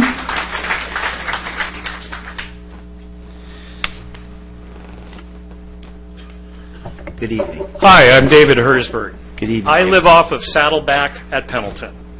My neighbors and I, for the past 20 years, have had to make a left or right turn into traffic that was typically going 40 to 50 miles per hour, downhill and uphill. There is no dedicated right turn lane when you turn off of Saddleback onto Pendleton. So when there is traffic, we mostly get tailgated, and sometimes we have people actually trying to pass us as we turn. Welcome to my world in the middle of Portola Hills. I'm also the sign guy. For some crazy reason, my wife and I thought we could stop the proposed four-way signalized intersection that was going to be built down below. On July 4th weekend of 2012, we walked the hill, put a homemade flyer on 2,100 doorsteps. We then created 16 handmade signs that we put on the lower section of Saddleback Road. We did this because we wanted as many people to get involved as we could find. And lo and behold, a large group of people did get involved. There were 4 major concerns back in 2012. Stopping the new intersection, doing something about school traffic, slowing the speed of Saddleback, and finally making some of the intersections safer, especially Millwood, Malabar, Pendleton, and Shady Ridge. We all went to a bunch of meetings. I put out my signs. Ian Morrell would post dates and info on Portola Direct. We wanted everyone involved and to be part of the process. This led to the traffic workshops, where we as a group finally stopped the intersection. A dialogue with the city began. The city hired Joe Faust to run the meetings and meet with the residents. I took off time from my work to walk and talk with Mr. Faust from Shady Ridge to Pendleton and then to the school. Let's flash forward to today. Saddleback is now running about 10 miles per hour slower. The bulb outs and the pork chops have made Millwood, Malabar, Pendleton, and Shady Ridge safer intersections for the drivers who use them daily. The moronic race at the bottom of the hill, where people tried to pass each other on the right, has been addressed. And no one is talking about the school. It's amazing. No one is talking about the school. It was the number 2 issue in 2012. So that leaves the mediums above Shady Ridge as the core problem here with the redesign of Saddleback. To be honest, I didn't focus on that area in 2012, and it looks like very few other people did either. So to conclude, here's my suggestion to a lot of the people here tonight. Quit talking about removing everything below Shady Ridge, and let's focus on fixing the medians. That's what you're all talking about. Especially, and I get upset for the folks who live at the top of the hill who don't understand our problems in the middle of the lower part and why we work so hard for those changes. Thank you very much. Thank you. And thanks for your involvement in the process. Thank you. Linda Thompson, followed by Makita Yurton. Good evening, gentlemen. My name is Linda Thompson, and I live in Portola Hills. I've lived there for 16 years. Like so many others tonight, I'm wearing red. But for me, I see red now every time I drive down Saddleback Ranch Road because of the changes made to these medians. Saddleback Ranch Road is a fairly heavily trafficked road. It is not, as you may think, a residential street. No homes or driveways face this street. It is a major thoroughfare used by local residents and surrounding communities. Now, thanks to the traffic calming measures that have been foisted on us, prior to 600 new homes being built at the bottom of the hill, I feel like the metal ball in an old pinball machine being slammed back and forth from one oversized median to the next, and then on down to the overextended bulb outs. These oversized medians are 14 feet wide, leaving the lanes on either side to be a mere 13 feet wide. What is the problem? Saddleback Ranch is a major cycling route into Santiago and Whiting Ranch. The road is curvy and it's built on a large incline. The traffic calming measures now will require a vehicle to follow single file behind a cyclist going uphill at maybe 4 miles an hour. I'm sure you can deduce that this is a recipe for disaster. It is now frightening to walk on the sidewalk. As a gentleman pointed out at the last council meeting, there's a mere 20 inches from the side mirror to the immediately adjacent sidewalk. There is zero room for error on either a driver or a pedestrian's part. The sidewalks are frequented by young children walking to and from Portola Hills Elementary School, located on this same road. Now, because of these so-called traffic calming measures, there's no room for vehicles to pull over for first responders. These seconds or minutes waiting for traffic to move could mean the difference between life and death for somebody. In addition, Saddleback Ranch Road is one of 2 fire evacuation routes out of Portola Hills. Now this road will not work well in evacuating 6,000 some people off this hill. You're also ignoring that California is in the throes of a drought. You are going to be using potable water to water these medians. You are ignoring the governor's executive order B-2915, which states the water board will prohibit irrigation with potable water on ornamental turf on public street medians. I implore you, Mr. Mayor, Mr. Hamilton, to put our safety concerns regarding Saddleback Branch on this very next council meeting and begin measures to correct this road. Please don't let the blood of Portola Hills residents be on your hands. Thank you for your comments. Nikita Yurton, followed by Randy Johnson.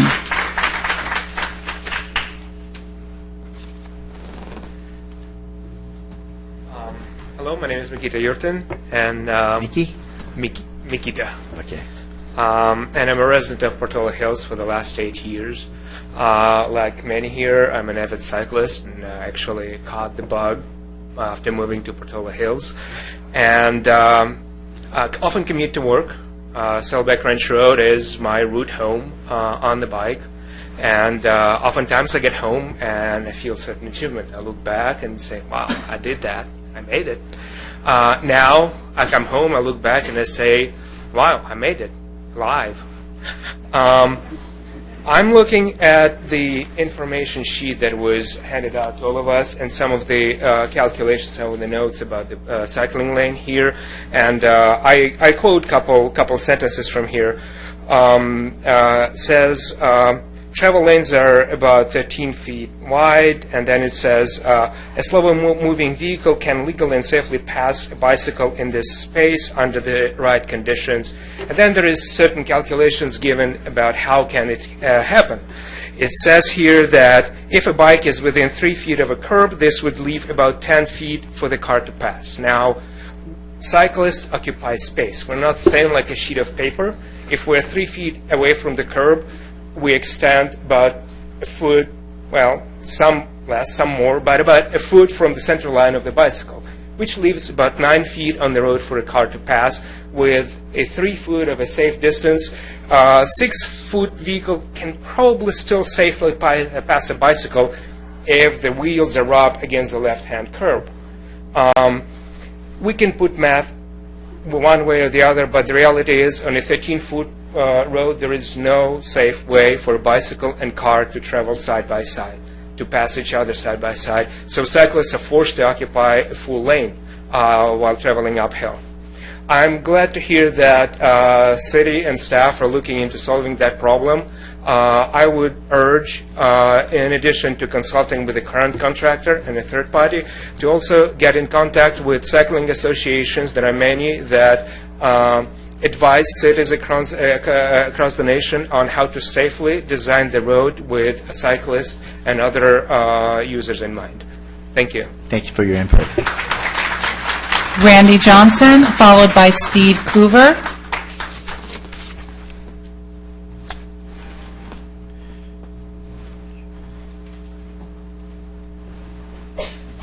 Good evening, Council. First of all, I have to say I have a lot of admiration for these people from Portola Hills who took the time tonight to come to the meeting to actually voice their concerns about what's happening in their community. That's the way government is supposed to be run. They're supposed to call the shots, and government is supposed to follow. Okay. The reason I'm here tonight is to speak on a couple of topics that I've been active here for the last 2 years: the Village Pond Park and animal care control. As far as Village Pond Park is concerned, back on March 17th of this year, you folks met and you passed an ordinance, the bird feeding ordinance. Okay, so the enforcement part of that actually took place in June. So you passed the ordinance about 7 months ago, and the enforcement part was actually implemented, 4 months ago. That's the last I've heard of it. I haven't heard of anything since. And I don't understand. I mean, these folks get an update on Saddleback Ranch Road. That's a relatively new issue. And we're sitting around. I mean, there's a lot of public interest here, by the way, in the Village Pond Park. I attended the workshops. There were 90 people there at these workshops, and a lot of interest. And I think that we also deserve an update on the Village Pond Park, what's going on. Last I heard, they were going to start construction in the fall. It's the fall, and why haven't we heard anything? What's going on here? I think we deserve a few answers. With regard to animal care, again, the Board of Supervisors are dragging their feet. The Navy apparently is balking on turning over this land up in Tustin. Now another supervisor came out and said, well, what about this property next to the Registrar of Voters? What's this? Is this Plan B or something? Nothing's getting done here. This is just really pathetic. And again, I think we deserve an update from the city of Lake Forest. What are we doing? What are we doing as a city to promote animal care reform so that we can move forward? We shouldn't follow the timetable of the County of Orange. We should formulate our own plan as to what we're going to do here in order to push this plan forward. I want some answers. Okay. Is that possible? Yes. All right. Thank you, sir. Thank you. Steve Coover, followed by Gail Mona.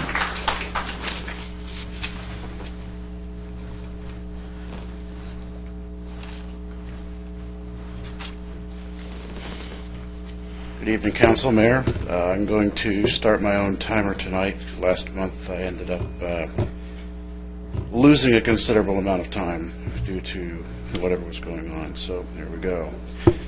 I have a letter, I guess I should have opened it, from my HOA, top of the hill of Saddleback Ranch Road and Ridgeline, to give to Council. Nobody from the HOA could be here tonight, but they deputized me to give you this. Basically, one of the things it states is we didn't have a clue. We weren't involved, we weren't notified, nothing. So if there is a task force, include us. Don't leave us out, please. Next up, I need to show some appreciation for you guys trying to do what you thought was right. It's a C- for effort, an F for implementation. One of the critical things that it seems to be is the city is purposefully trying to slow traffic all the way up the hill. And Mr. Herzberg got it almost right.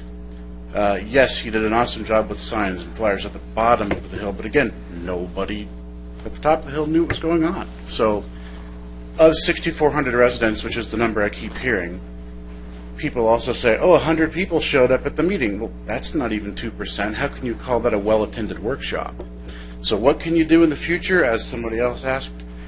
Better notification, better workshops, and use of larger facilities probably as well, like the sports park rooms like we did for some of the park focus groups. Irrigation, yes, it's an issue. I saw the pipes were not purple. We posted about it on Facebook and talked about it a bit. I just figured you were going to have purple stub outs at the valve chest, which is legal, but no, there's no reclaimed water. So please, just if you have to finish the medians, leave them unfinished, no plants. Because there's something that was forgotten about.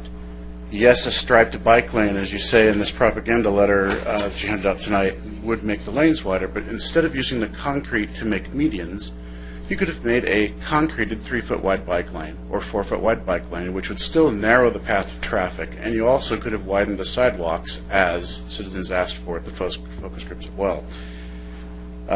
Speed on the hill is not the issue. Throughput is the issue, and safe ingress-egress from Saddleback Road, which has been addressed with the bulb outs. They are fantastic. The median just up the hill from Shady Ridge, just before the bulb out by Shady Ridge, throws you into a right-hand, left-hand, right-hand swerve. And yes, I can't dance, but that's okay. If the median uphill from Shady Ridge was removed or altered to allow one to be already towards the left center before the bulb out would still provide the safety required, and your suspension would not be preloaded. If somebody's coming down Shady Ridge, blows the light, you're not going to roll your car. Okay. Thank you for your input, and we'll keep you abreast. Thank you. Gail Mona, followed by Debbie Whited.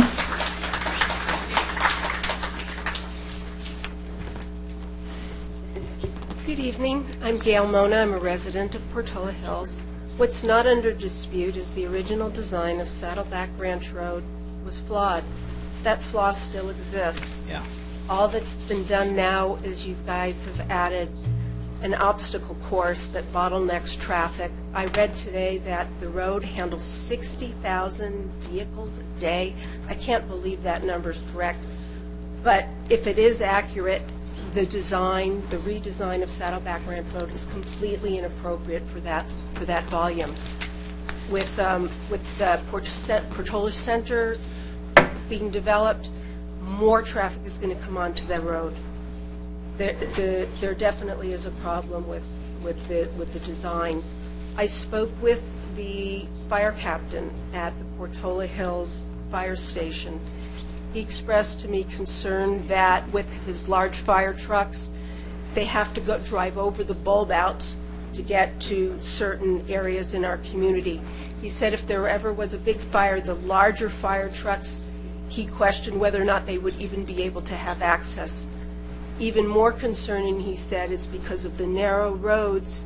He said if there was a stalled vehicle or an obstacle in the way, there's no way to go around whatever that obstacle is, and emergency vehicles, be it an ambulance, a fire truck, they couldn't get to the site. So I'm asking you, please give serious consideration. There is a serious problem. We don't come out here to harangue you because we have nothing else better to do. There is a problem. Please address it. Thank you. Thank you. And Mona, we hear you, and we're working on it. Thank you. Debbie Whitehead, followed by Mark Cootie.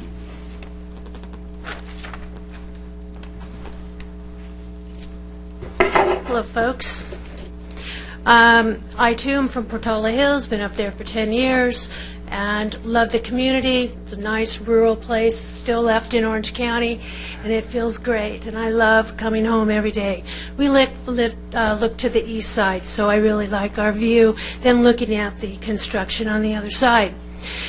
I respect the fact that there's been effort at realizing that mistakes have been made in Saddleback Ranch Road development. I think the theme tonight has been that there has been not a well-thought process and design for getting this job done.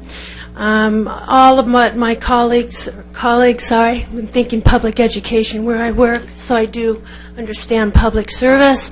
But my neighbors and others who are concerned, I appreciate those concerns, and I support you guys 100%. And the Hertzbergs, thank you for everything that you've done.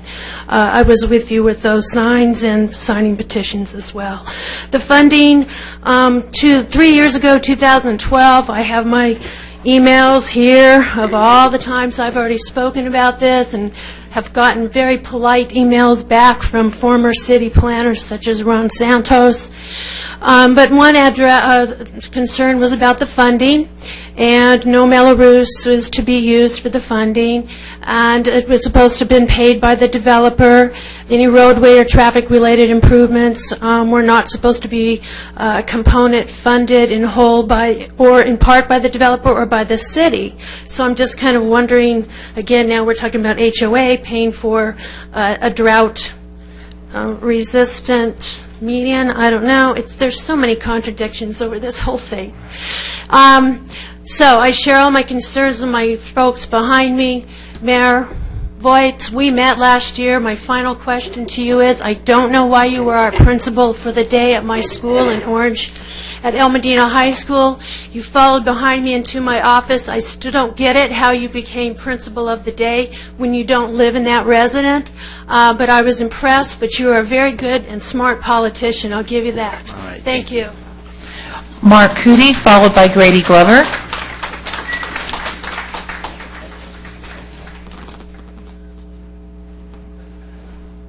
Good evening, Council. My name is Mark Cootie. I live in Portola Hills.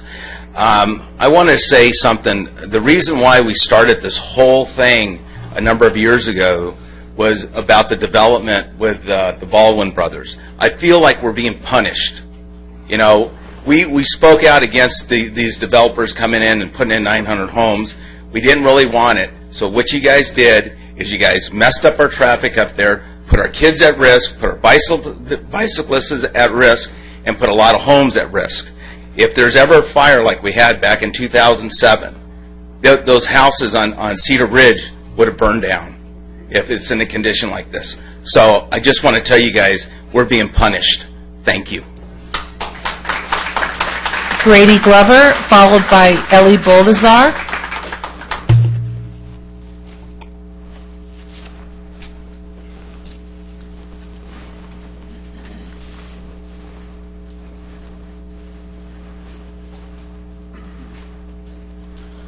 Good evening, Mr. Mayor, members of the City Council, and thank you for your time.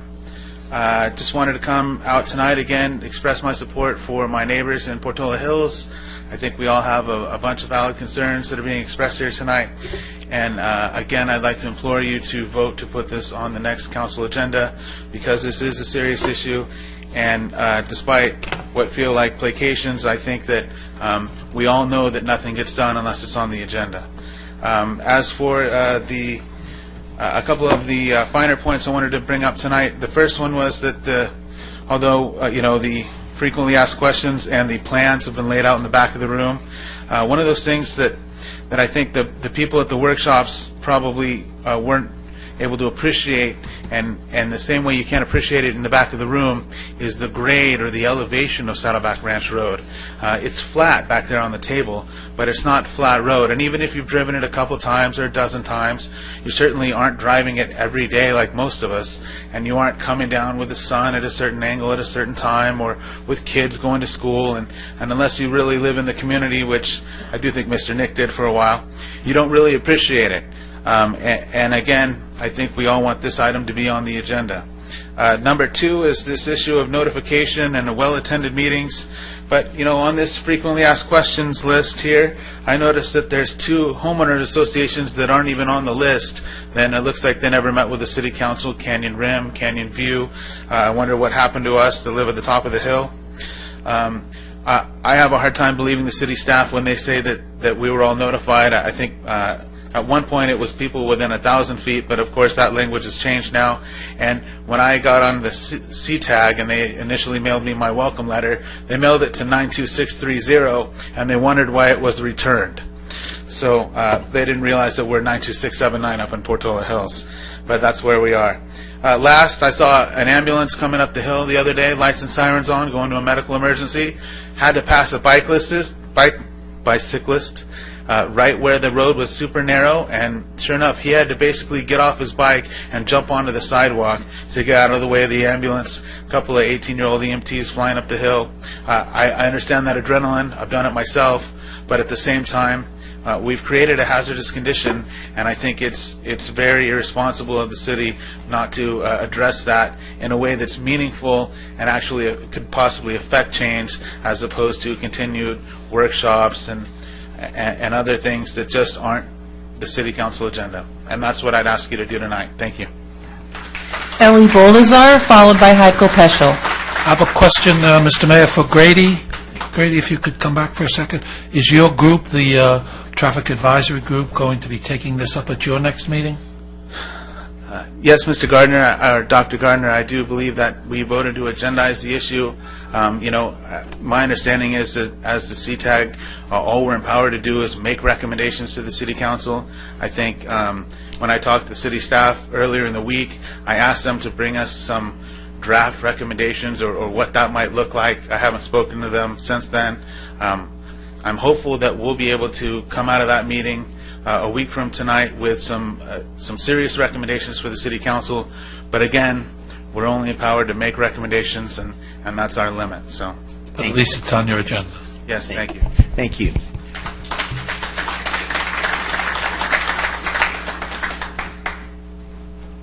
Thank you. My name's Ellie Boldazar. I'm a Portola Hills resident. Mr. Mayor, Mr. Mayor Pro Tem, council members, constituents, I humbly thank you for listening to me today. I wasn't planning on speaking today, but one of the questions on the outline here really caught my attention. It says, what happens in the event of an evacuation? If our residents were asked to evacuate, the Orange County Sheriff's Department would guide the evacuation in accordance with their existing protocols, which could include utilizing both sides of the road in the case of an emergency. I know my friend Linda Thompson asked the question about how they would accomplish that. and they answered her. The sheriff said that they would ask them to stay at home. I lived there during the 2007 fires. I didn't want to go home. I was afraid of being burned down. A couple of weeks ago, I was jogging. I love to jog up the hill, and I saw a car almost hit one of the, what do they call them, bulbs, and he had to stop drastically, and the fire department could hardly make a left turn to get in to save somebody's life. Now, I get the mediums aesthetically. I would love the palm trees. I would love my home prices to go up. I would like it to look like Beverly Hills. I get that. But there's a safety concern, and that's the only thing that needs to be addressed. So there are both sides of the story, and I think if we cooperate, we could get to a win-win. Two more things. One, the bicyclists. I don't mean to be callous, but the bicyclists take all the lanes. It doesn't matter what you have. You could play bowling ball and hit them. It doesn't matter what we do as a city. A young gentleman mentioned about the cyclists association. Yeah, let's contact them for them to be a little bit more courteous to other kids and drivers. The gentleman from the Irvine Ranch Water District, a question was asked, I forget from which of you fine gentlemen, what are they doing about the infrastructure discharge? The answer was we can and would for associations of homeowners. As a homeowner, they better not raise my homeowners associations because they are profiting. They are getting 25% of their water sold through recycling. Get your act together, work with the city. Don't raise our homeowners association. And yeah, if we can make the medians better and raise our homeowners prices, that's awesome. Bicyclists have to be careful of us. And yeah, the fire department's having a tough time, and the sheriff to say, we'll follow protocol and tell us to stay. Well, we can't stay in a fire, and the paramedics really can't get through. I've seen one making a reverse also. So thank you for letting me speak. Thank you for your input. Heiko Peschel, followed by Dave Durkin. Long time no talk to you, gentlemen. Good evening, Mr. Mayor. Good evening, Dr. Gardner, and thank you for your support on Saturday. We had a fun time at the fair. Heiko Peschel, live in Foothill Ranch, commenting about Saddleback Ranch Road. For many years, my wife and I rode our bicycles up and down Glen Ranch and Saddleback Ranch, and we haven't done it for a while. So a week ago, I drove Saddleback Ranch Road back from Santiago Canyon down. It is a nightmare and a zoo. If I were a bicyclist and if I were relatively smart, I would avoid that street, because there's no way that two vehicles, and a bicycle, by definition, is a vehicle just like a car or a bus. So there's no way that those two vehicles can coexist on that road the way it is. My suggestion is bring it back to the way it was originally, make it a nice one-lane road with a bike lane, with nice, reasonable speed limits. We have a school. We have the ability to enforce the speed limits around schools. Let's do that. Thank you. Thank you. Dave Durkin.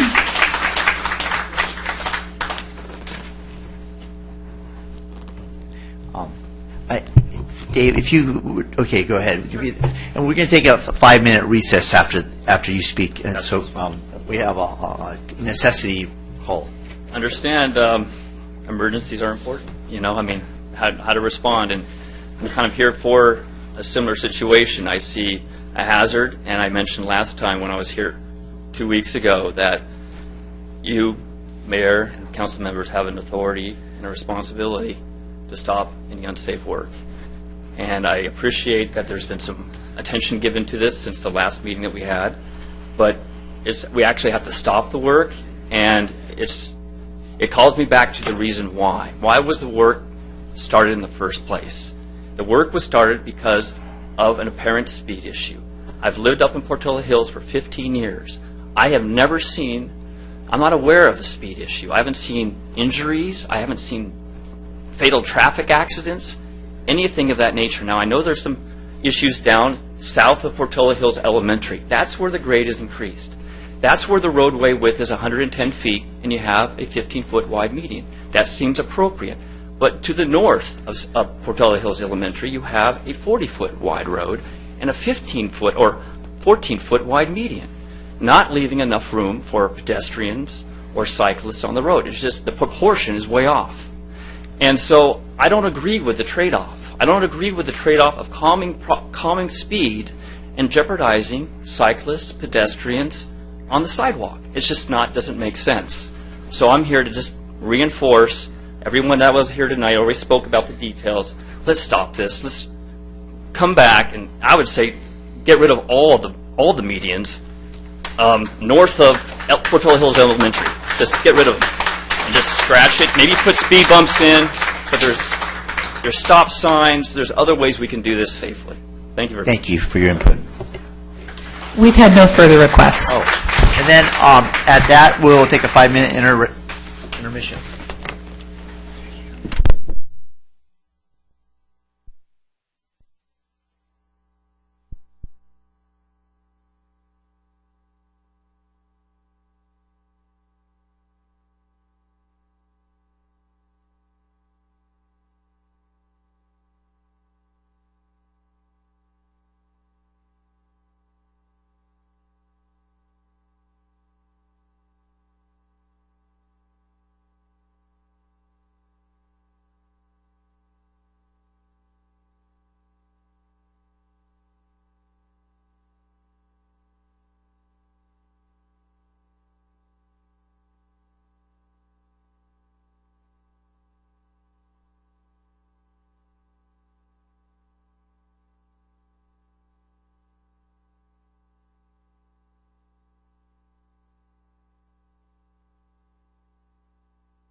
Mike? Council, please. Council, please.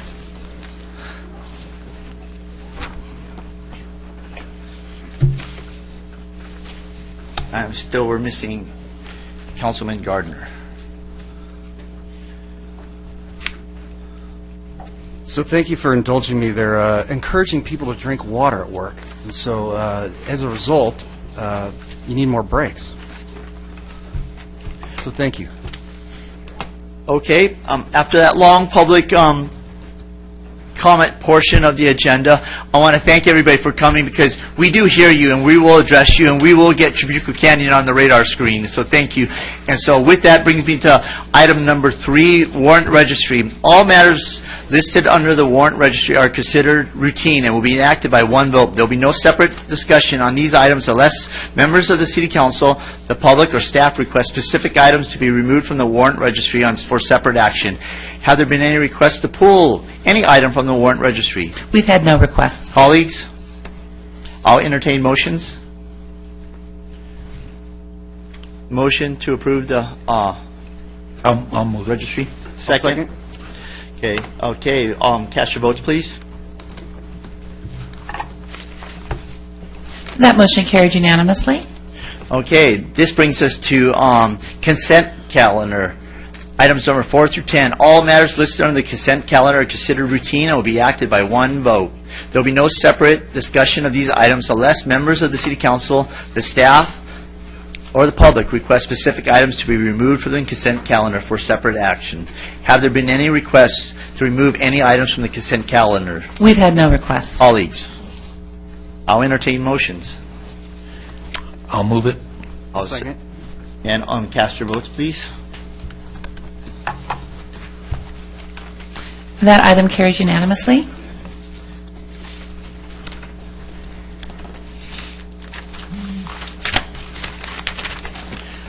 Discussion action items. Agenda item number 11, consideration of participation in the California First and Y Green PACE financing programs, submitted by City Manager. Thank you, Mr. Members of the City Council. I'm going to ask Mr. Tomaino to provide the council with a very brief introduction on this item. Okay. Thank you. Mr. Mayor, members of the City Council, a few weeks ago you asked us to bring back a discussion item regarding the PACE financing programs. As you're familiar, those enable the property owners, both business owners and residents, to impose essentially a tax on their own property to finance energy improvements of all kinds, many improvements. In that discussion, you asked us to bring back specifically a resolution to enable participation in the California First program, which is a PACE program enabled under AB 811, and then also a resolution or effectuating documents for the Y Green program, which is enabled under a different piece of legislation, which we've described for you in the report. Fundamentally, the difference being that it is functioning under the structure of a CFD. We have representatives tonight, if you have questions, from both California First and Y Green. So they are in the audience here and available to answer questions. And if you have any questions of staff, we are glad to answer those questions. Thank you so much. Council? Yeah, I have a question. I thought, and maybe I'm wrong. First of all, is there anybody from the public to speak on? Randy Johnson from the public. Sorry, Councilman Gardner.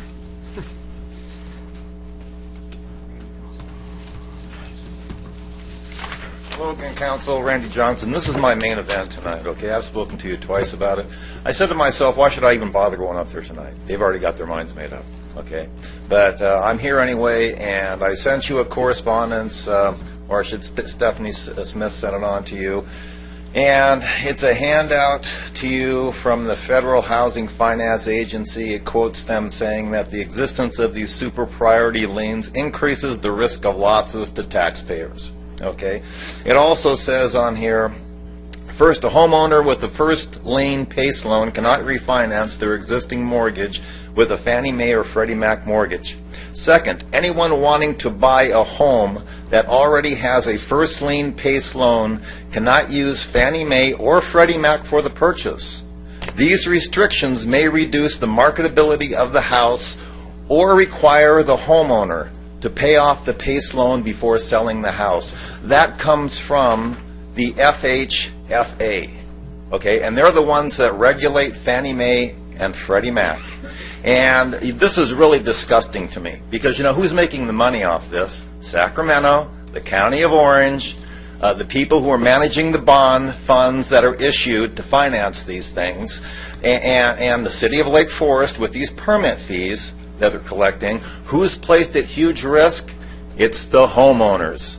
It's the homeowners who are unsophisticated, who don't realize what they're doing when they take these $50,000, $60,000 loans out, when they don't even have to have a 600 FICO score. They don't have to have a job. They don't have to have anything. They have to be breathing, and they have to have 10% equity in their home. That's it. Do you understand what's going to happen when the real estate market takes a tumble? Do you understand the significance of this? It's going to destroy these people, and also it's going to hurt the entire financial community, just like the subprime financial crisis affected us. And you're approving this. You are approving the subprimes tonight that could destroy the economy, and you're going to have to face this at re-election. If you vote in favor of this, you're going to have to face this in re-election if we have a tumble in the real estate market and it comes back to haunt these people who are taking out these massive loans and putting them on their property taxes. Amen. Thank you. Thank you for your... Anybody further? A representative from Rye Green is here in the event that you have questions. You might as well come. Do we have any questions? Okay. I have a question for the applicant, whichever you want to go first. I could. The question I had for staff, I'm pretty sure I asked for a report on the companies, like a state contractors board report or a Better Business Bureau report, so I could see that there were not an excessive amount of complaints. Did I miss it in the package? Dr. Gardner, actually, our staff did conduct research, and we did not find any complaints on either California First or Y-Green with the Better Business Bureau or anywhere else. Did I miss that, or you're just telling me that now? I'm communicating that verbally. Okay. We did include that information about California First and the HERO program at the council's request in the prior version of the we now had yes. 3 issues. We did get it in the first one, but on these two specifically. So you're telling me now that you did get, well, you did do the research in neither one of those programs had any adverse comments? That is correct, yes. Okay, thank you. Thank you. Mayor Pro Tem Hamilton. So I guess to address some of the speakers' concerns from both this meeting and past, I have 3 questions for the applicant. If you could come forward, and I want to give you the opportunity to write them down, or I could just give them to you one at a time. But first, there's been a concern about there being liens, and so if you could discuss whether your product has liens, and if not, what type of program. And I know some of this stuff is in the staff report, but I just want everyone to be here to be able to hear your comment. Second one is that when homes change ownership, it would probably require these, if Fannie and Freddie were requiring payoffs, that there would be a significant amount of prepayments to you. So I wanted to find out what your percentage of prepayment was. And then third was your default rate. Maybe if you had, like, how many loans that you issued, or sorry, these aren't loans, but how many financings that you've issued here in California, and how many have defaulted. If you had the raw numbers and a percentage, I think that would help me address this item here tonight. Thank you. Good evening, Mr. Mayor and council members and staff. Thank you for having us back this evening. Crystal Crawford, I'm a director for Y-Green Energy Fund, and we appreciate the opportunity to be heard this evening. With regard to your questions, liens, The Y Green program is a little different from the program that you currently have operating in the city, the HERO program. We do not record a bulk assessment lien on the title to a property that's participating. So the fact that the property is participating in the Y Green Works PACE program is in the title to the property. Your staff mentioned that we are a Mello-Roos type district. The legislature amended the Mello-Roos Community Facilities District Act to allow for PACE financing community facilities district. It's a little different in that it is a completely voluntary program. I think we discussed that a few weeks ago. So you will have an indication in the title to the property that the property is participating in the California Home Finance Authority Community Facilities District, the Clean Energy PACE program. And when a property is listed for sale, or even in the event of a refinancing, there will be disclosure, of course, about the amount of the property taxes on that particular property, including the amount that they would pay if they're participating in the Y Green program. So that's how it's reflected on the individual property. But we don't use liens. So the answer to your question is no, we don't have liens. So just as a follow-up, if someone were to default, would Freddie Mac or any of the Fannie Mae's have any losses due to there not being a lien? It sounds like the answer is no, but I just want to make sure I understand.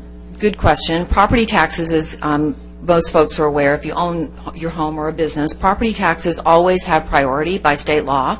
So your property taxes that are paid on your home or your business property always get paid first in the event of a foreclosure, judicial foreclosure or otherwise. And then the mortgage lender gets paid next if there is a mortgage. So a first or a second or whatever, it just falls down the line. So that's no different with these programs because by state law, the way the PACE programs were created, they are repaid as a property tax line item. So, but getting to one of your other questions about our numbers of defaults, we have none. Y Green's program in California, we've been operating since about 2010. We've been in business since about 2010. We are the second largest PACE financing program in the state, behind the program that you have now. We have, the numbers change every day, of course, but we have somewhere close to about 15,000 properties that have participated. Again, sorry, I don't have that exact number. We have our financial amount is over $500 million, so over about 530 million the last time I saw a number a few days ago. So quite a few financings. We have no defaults to date, and our repayment rate is less than 2%, even inquiries. It's not even repayment, but the number of properties out of that pool that have actually inquired for prepayment, what that would cost, is under 2%. So we have had relatively little activity, which is an indicator to us that there have not been serious issues or concerns in the real estate industry.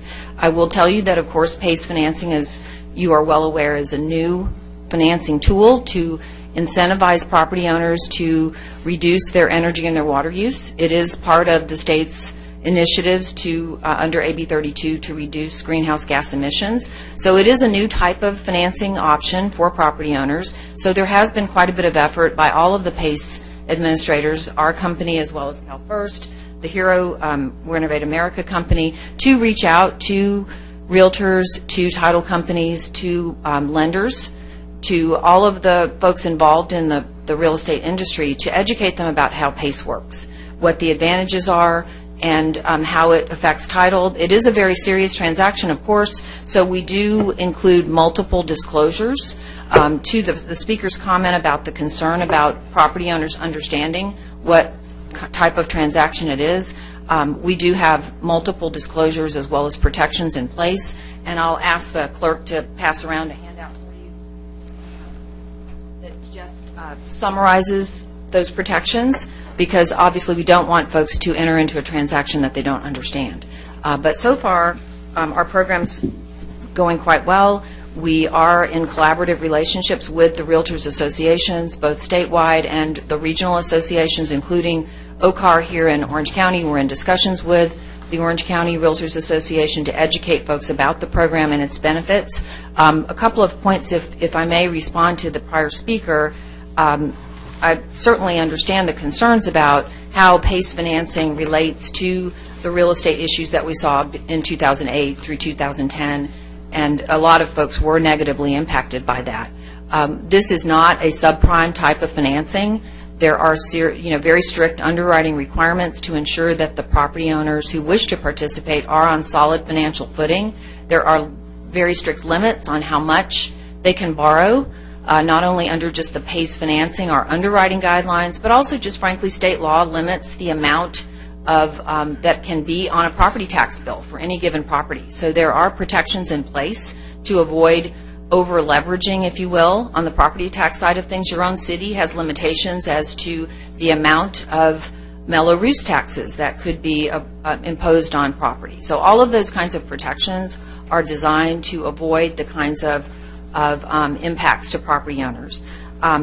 These are not massive loans. They are modest by design so that folks have access to capital to make improvements that will actually lower their utility bills. So this is the only type of financing available for a property owner that wishes to make upgrades to their property that will actually lower their utility bills. So you have a couple of choices here. Property owners can see their utility bills continue to rise.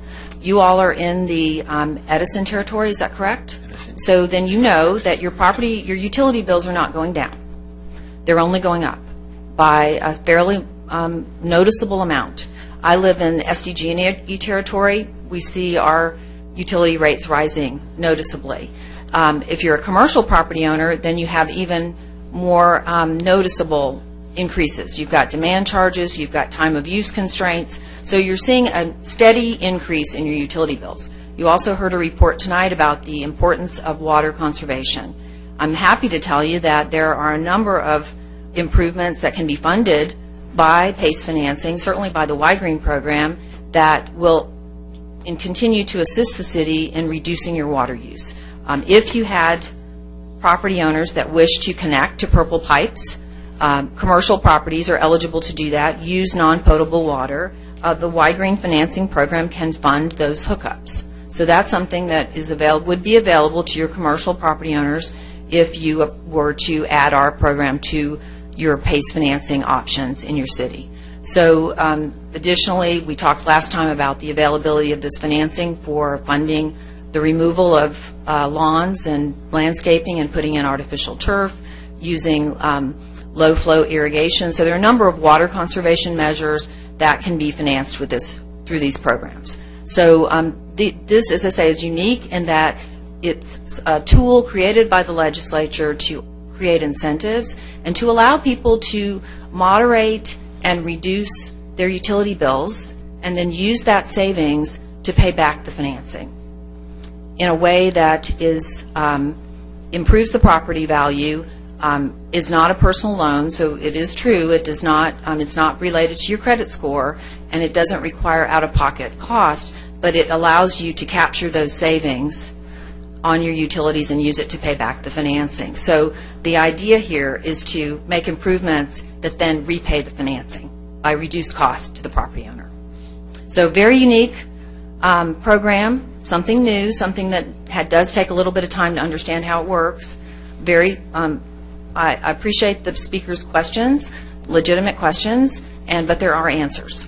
And so I'm certainly happy to answer any other questions. Long-winded answer, Mr. Hamilton. Thank you for the opportunity. One quick follow-up, and I don't need the other speaker if it's going to be duplicative, but it sounds like you are a Mello-Roos, a community facilities district, and so we have two large areas in our city that are also Mello-Roos, so would there be any additional risk adding just a few extra for like this Fannie Mae, Freddie Mac default to an existing already? Am I kind of grasping this, that we already have a lot of houses? Hopefully those are going away very soon.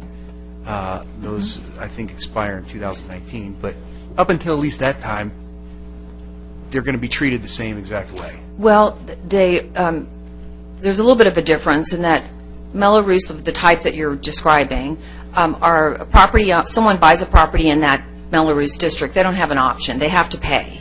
Our program's completely voluntary. So you are, by opting in tonight, if you approve the resolutions before you for the Y Green program and the CalFirst program, they're all voluntary. So nobody's forced to participate, but you're just making the option available. And so if a property owner wants to use either our program or CalFirst or HERO, then they have choice. They have several different programs to choose from, and they can look and see which one has the best interest rates, the best terms, that works best for their budget. But with our program with Melrose, again, it's completely voluntary. It doesn't conflict with your other Melrose districts. There will be an additional line item. If you have somebody, if you lived in one of those districts, and you use our program, then you're going to see another line item on your tax bill that says clean energy, CFD. It'll be very clear that it's for your PACE financing. But the risk to Fannie or Freddie Mac would be just the additional, I mean, is it the same risk of default? Our existing Melrose homes? Yes, sir. I mean, if somebody defaults on their property tax bill, they're defaulting on all of it. It's not just, you can't just pay a portion of your property tax bill. You got to pay it. It's all or nothing, right? So thank you for reminding me. I didn't address the question about the FHFA. The document that Mr. Johnson provided reiterates the position that the FHFA took back in 2010 when PACE first started. So they issued a directive saying basically what's here, that they didn't want Fannie Mae or Freddie Mac to purchase mortgages on properties that had PACE loans on the property title. Now the good news is that directive, it stayed the same. They haven't changed their mind, but the good news is they're not enforcing it. So we're not aware. We haven't had any issues with property owners who wish to refi or sell their property if they have a PACE mortgage on a PACE financing on the property. We haven't seen any issues with that. There are some reported problems out there, a small number. Mr. Hutman might be able to respond better. I don't know the statistics because we're a different type of program. We don't have any issues with that. So there have been some property owners, however, who have reported some problems refinancing or selling their property with other PACE programs. But I think it's a pretty small amount. Fannie Mae and Freddie Mac is a relatively small segment of the overall mortgage industry because those are loans that are of a relatively low amount. I just went blank here on the type of the number, the amount of the mortgage that would qualify for Fannie Mae and Freddie Mac. They're conventional loans, not jumbo loans, which in California, of course, most loans are not going to fall into the Fannie Mae Freddie Mac category. It has to be fairly modest. So, but as I say, bottom line, they have issued that directive in 2010. They haven't changed it, but they're not enforcing it from what we can see. Thank you very much. You're welcome. Councilor I Gardner. had a question. You said this is an opportunity for people to get renewable energy. Solar City installed my solar electricity for free. I didn't pay a dime. Mm-hmm. So why would I opt for your program when there are programs out there that are literally free? Dr. Gardner, there are a number of options, and you would just be adding another option for a property owner. I'm assuming that your contract with Solar City was probably a lease or a power purchase agreement.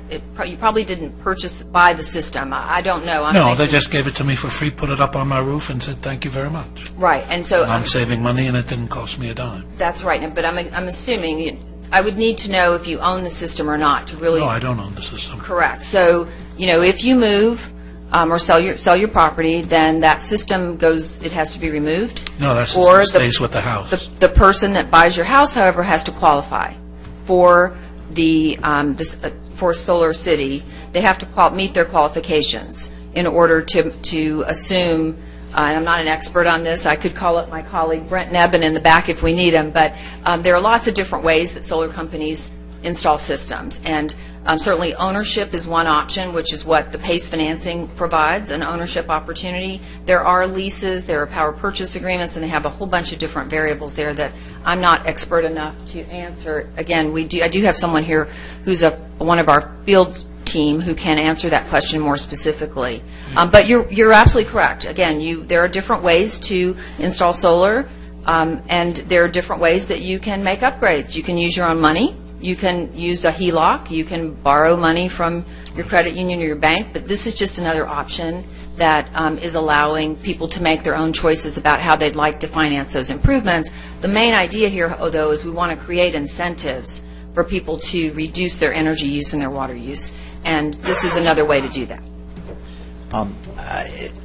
Thank you for coming and trying to explain this to us. We already have a program called Heroes, which is the same as the PACE program. What would be the difference between you and Heroes? And I was actually flabbergasted as our water district representative from Irvine Ranch Water District was stating that they were recommending turf removal, and I applied for the rebate and got the rebate, but then I had a company come out and give me a price, and I was flabbergasted. And so I can see, does it cover things like grass? I know that solar energy, but does it cover grass or upgraded water heaters or insulation? What other things are included in your program? Yes, sir. It does, in fact, cover removal of landscaping and installation of artificial turf. You're absolutely correct. That's kind of expensive. The rebates usually cover maybe $2 or $3 per square foot, $2, but the cost is depending on what kind you get, could be $10, $12, maybe $15 a square foot. So the property owner has to cover the difference. PACE financing can do that. We basically, last time I was here, I gave you all kind of a packet of information. I'm sorry I didn't bring those again, the list of common eligible improvements, but it's basically anything that will save on your utility bill or your water bill. So rainwater capture systems, new hot water heaters, new windows. HVAC is very common. That is, in fact, probably our most common upgrade, is folks who want to replace their old AC system or their furnace. Insulation, we encourage folks to do things that will seal the building envelope first so that they can reduce their usage. If they're thinking about solar, we want to encourage them to make their building envelope more secure and use less energy first before they then figure out how big of a solar system they need. So on the water conservation side, as I've already mentioned, low flow drip irrigation, for example. You could take out grass and put in hardscape. We don't pay for plants because we can't ensure that those are going to live, but permanent improvements to your structure, anything that you can think of that's going to save energy or water is probably going to qualify, or solar or wind or battery storage. Electric vehicle charging stations are also covered by the program. I've mentioned the ability for property owners to hook up to reclaimed water system, recycled waters. If you have folks in town that still have a septic system, if they wish to hook up to the city's sewer system, that can also be funded by these programs because it does result in water savings. So again, it's a very flexible program. We do have standards that are reviewed by our underwriters to ensure that the contract that you submit for funding meets the requirements of the program. So we do review all that very carefully. Okay, and the other question is, we already have a PACE program called Heroes that's already operating within the city of Lake Forest. What is the difference between your program and Heroes? Well, one of the main differences is that Y-Green funds all property types, so we have a very robust commercial division as well as apartments. The Hero program is residential. They do have my understanding is that the program is supposed to include commercial as well, but I think close to well over 90% or maybe even close to 100% of their projects are residential. So right now you don't really have a program for your business owners or your apartment owners, and our program would offer that. We don't issue bonds with our program. We're completely privately funded, so there's a cost savings there. Our interest rates and fees are slightly lower, as I think you saw the last time, and in your staff report there's a comparison. And we also have longer terms. We can offer financing. We do offer financing for up to 30 years, which does reduce the annual payments on the property tax bill. Anything further, Council? I'll entertain motions. Thank you very much. Thank you very much. It was very informative. Thank you for coming. You know, I think legitimate questions asked by Speaker Randy, and I think the applicant addressed those to my satisfaction, so I'm going to move staff recommendation 1, 2, and 3 here on agenda item 11.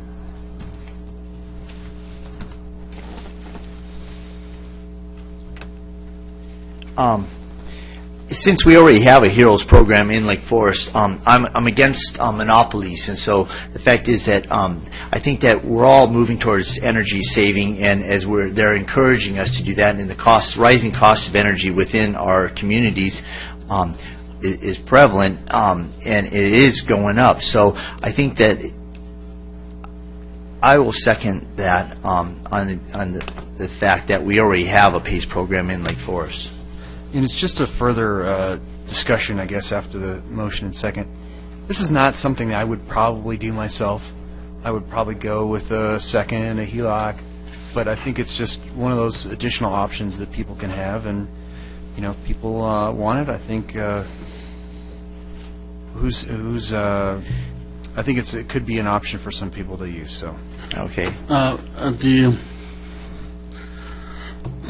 wasn't going to say anything. I said plenty last time. I said, well, this was not a good idea.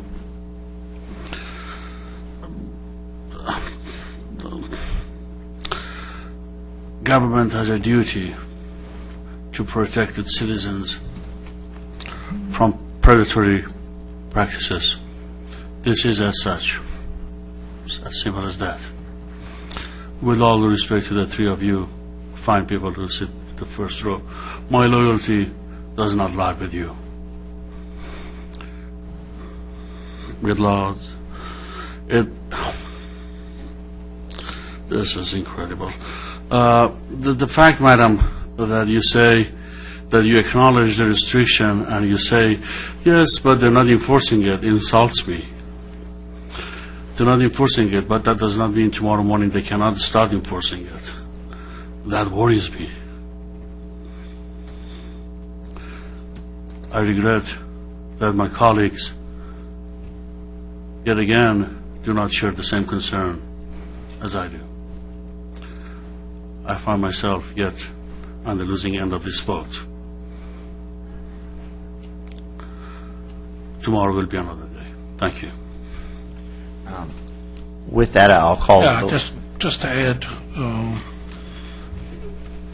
I understand your concern. I was also worried about the fact that it's not being enforced. It is there. So I agree, and I appreciate your concern for the residents. I'm not sure this is predatory, but I don't think it's a good deal. On the other hand, I kind of agree with Andrew. Certainly not the deal I got, and it's certainly not a deal I'd be interested in, but there might be people interested in it. That the restrictions in that issue, that does concern me. The fact that it's not being enforced, it means tomorrow they could do that. So I'm conflicted with this because I believe, as the woman said, people should have as many choices. It's not my choice, but that's their choice. Yet I don't like the other stuff, which is why it was important to me to find out if there was a record of people complaining and saying, "Oh, these sons of guns duped me," and etc. Then I'd go immediately and side with you and say, "Okay, this is a bad situation, and it's a bad situation." But in light of the fact that you guys looked, and I know if Carlos says he looked, he went looking, or if it was Stephanie, either one. So I know you guys did your homework. So I'm less worried then that there's a problem for people. It's not my choice. But on the other hand, it may be a choice for some people. It's not my choice, and I don't see any evidence that you guys have been duping anybody. And I asked that question of the other program as well, and again, we didn't see anything. And maybe it's too early to see. Maybe we'll regret it. I don't know. But if you've been going since 2010 and you've been doing thousands of these, something should have shown up. It should have shown up as so. I understand what you're saying. I agree with you, but I don't see the problem as much as you do. And with that, I'll call the vote. Cast your votes, please.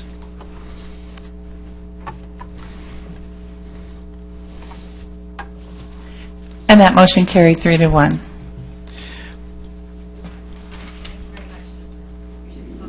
First, one follow-up question. Is it tax deductible since it's on your property tax? Mr. Mayor, with Mello-Roos, there are some options that we advise property owners that they should definitely consult with their tax advisor, their financial advisor. We don't give tax advice, but we do alert people to the fact that there are options for their tax opportunities. That's how I personally like to put it. So we do encourage people to check with their accountants. Thank you. And particularly, again, it is falls into the Mello-Roos category, so there are some opportunities there. Thank you. Thank you. Agenda item 12, consideration of applicants for the Orange County Vector Control Board of Trustees, submitted by City Clerk. You know, and I'm sorry to hear, but our friend Bob Holstclaw had an accident, and I think he should be here to be able to address us. If I could get consensus that we table this until the next meeting. And we did have one member of the public submitting a request to speak. We'll have that first. Tracy Tingley?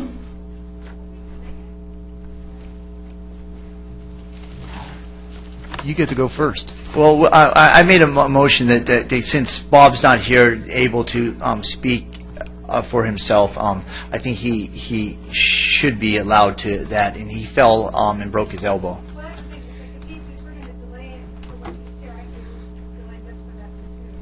I think you should. Let me ask this question. If we delay it, will a meeting be missed because we've delayed it? The October meeting has already been held. It was last Thursday. The next meeting is the third Thursday of November, so the November 3rd meeting would still put someone in place before that meeting. Okay, I'll second the motion. Okay. Thank you. We'll table that. Oh, yeah, please cast your votes. That motion carried unanimously.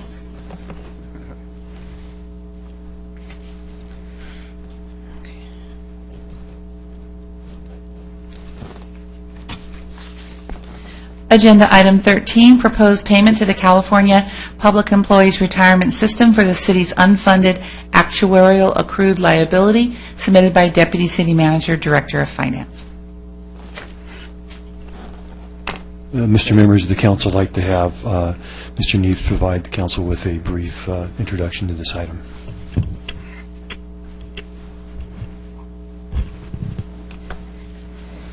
Good evening, Mayor. Good evening. And council members. Tonight, I'm going to have two recommended actions. One is to approve a lump sum payment to CalPERS in the amount of $3,720,865 to pay off the city's unfunded accrued liability. Second action is adopting a resolution to set up a public agency post-employment benefits trust and approve a $1 million to be deposited.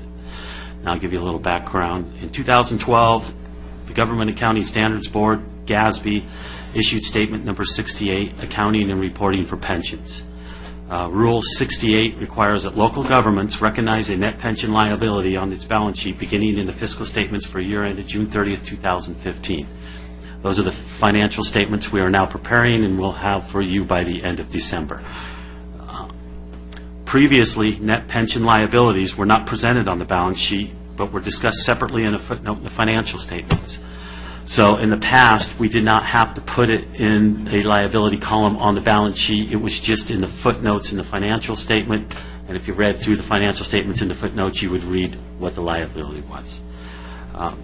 The city's unfunded actuarial liability is, like I said, $3,720,865 and has been amortized by CalPERS over a closed 30-year period, with GASB 68 coming out. Staff is recommending that the City Council authorize the retirement of the unfunded actual liability early, thereby saving $5,985,923 in interest over the closed 30-year period. So by paying off your unfunded liability, you will save close to $6 million in interest over the closed 30-year period. And you said that was $6 million? $6 million. Yes. And that, you saw the schedule attached to the staff report from CalPERS showing the $6 million.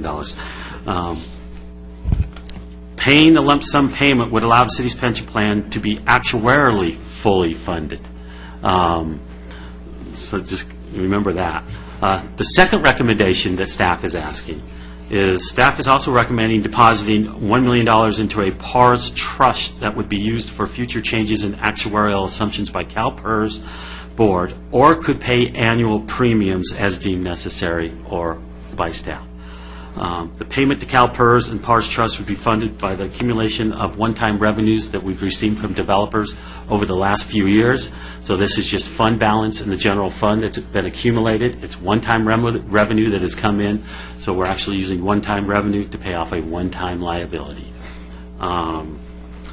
By approving the recommended actions, the city's reserve policy will still be fully funded. The 40% reserves will still be fully funded. You have roughly $20.4 million in reserves. And the unrestricted general fund balance will be roughly $17.5 million. That's my presentation of the staff report. I'll turn it back over to if the city manager wants to say anything, or to the city council for questions or comments. Tell us one more time about that benefit of that $1 million. The benefit, staff has put the benefit of the $1 million is we put it in a trust, and it would be for any future changes the CalPERS board might make that would create a new unfunded liability. And that money is just put in a trust, kind of like we have our OPEB trust set up with CalPERS right now. So we have one trust set up that has funded our OPEB at 90%. We would set up another trust, and these would be for any unexpected increases from the CalPERS board in the future.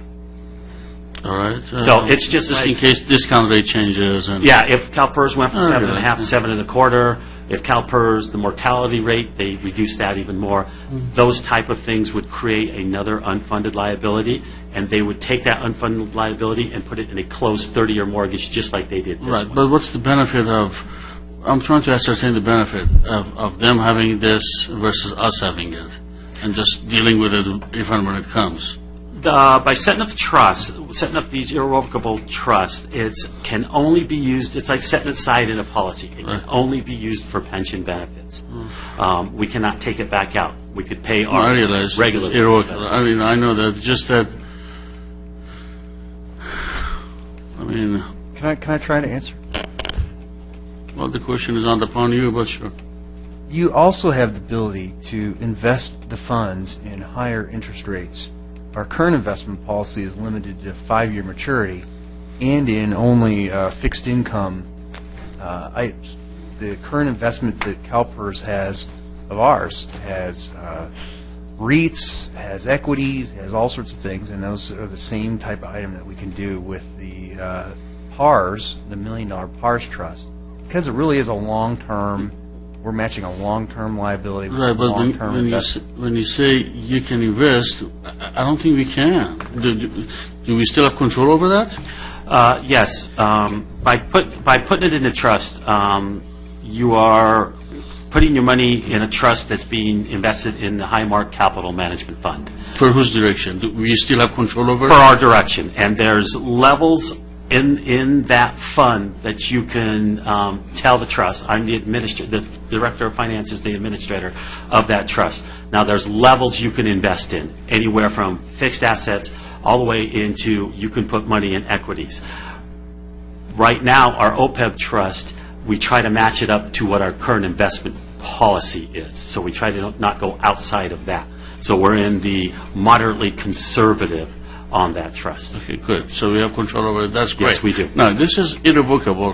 What if we never get to, what if those numbers, let's just say, there's a chance those numbers never get to change because they prove worthy and accurate for the next number of years? What then? So we would have $1 million sitting in a trust. That we can't touch. We could pay our yearly pension trust that we pay anyhow out of the general fund and then employee benefits. All right. So you can use it for that. You just don't have to use it for any future unfunded liabilities. Which we definitely will have so some. you could earn a little more money off of it, and then you could also pay it for your just regular pension That makes payments perfect each year. sense. All right. I move to move the staff's recommendation as laid out. And I'll with the second staff's that. support. Thank you.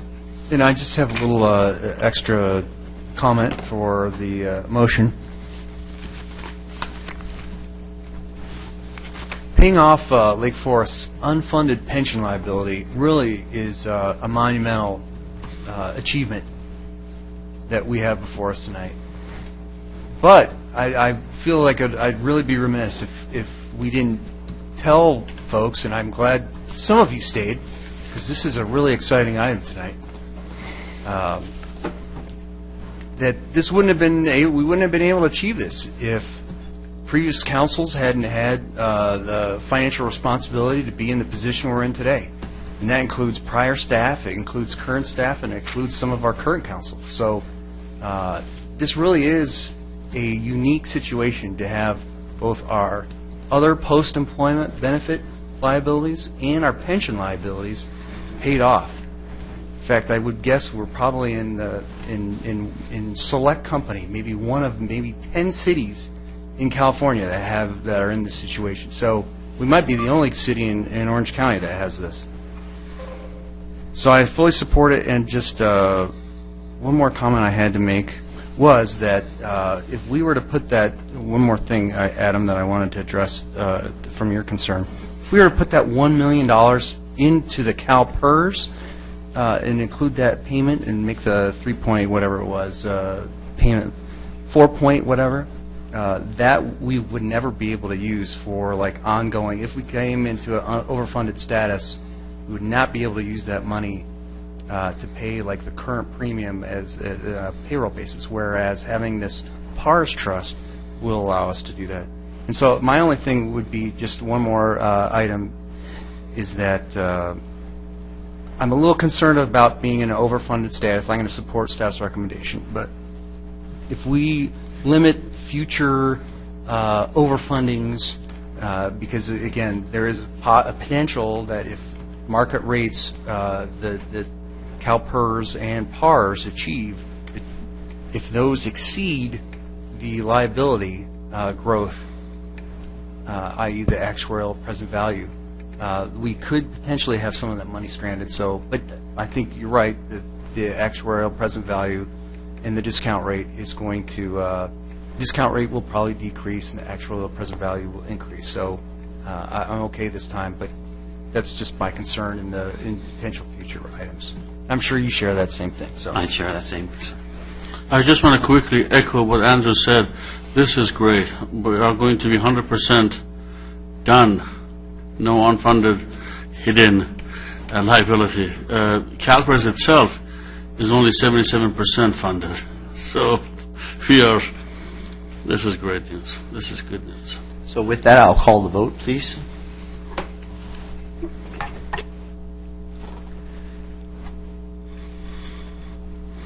That motion carries unanimously. So can we call you the $6 million man?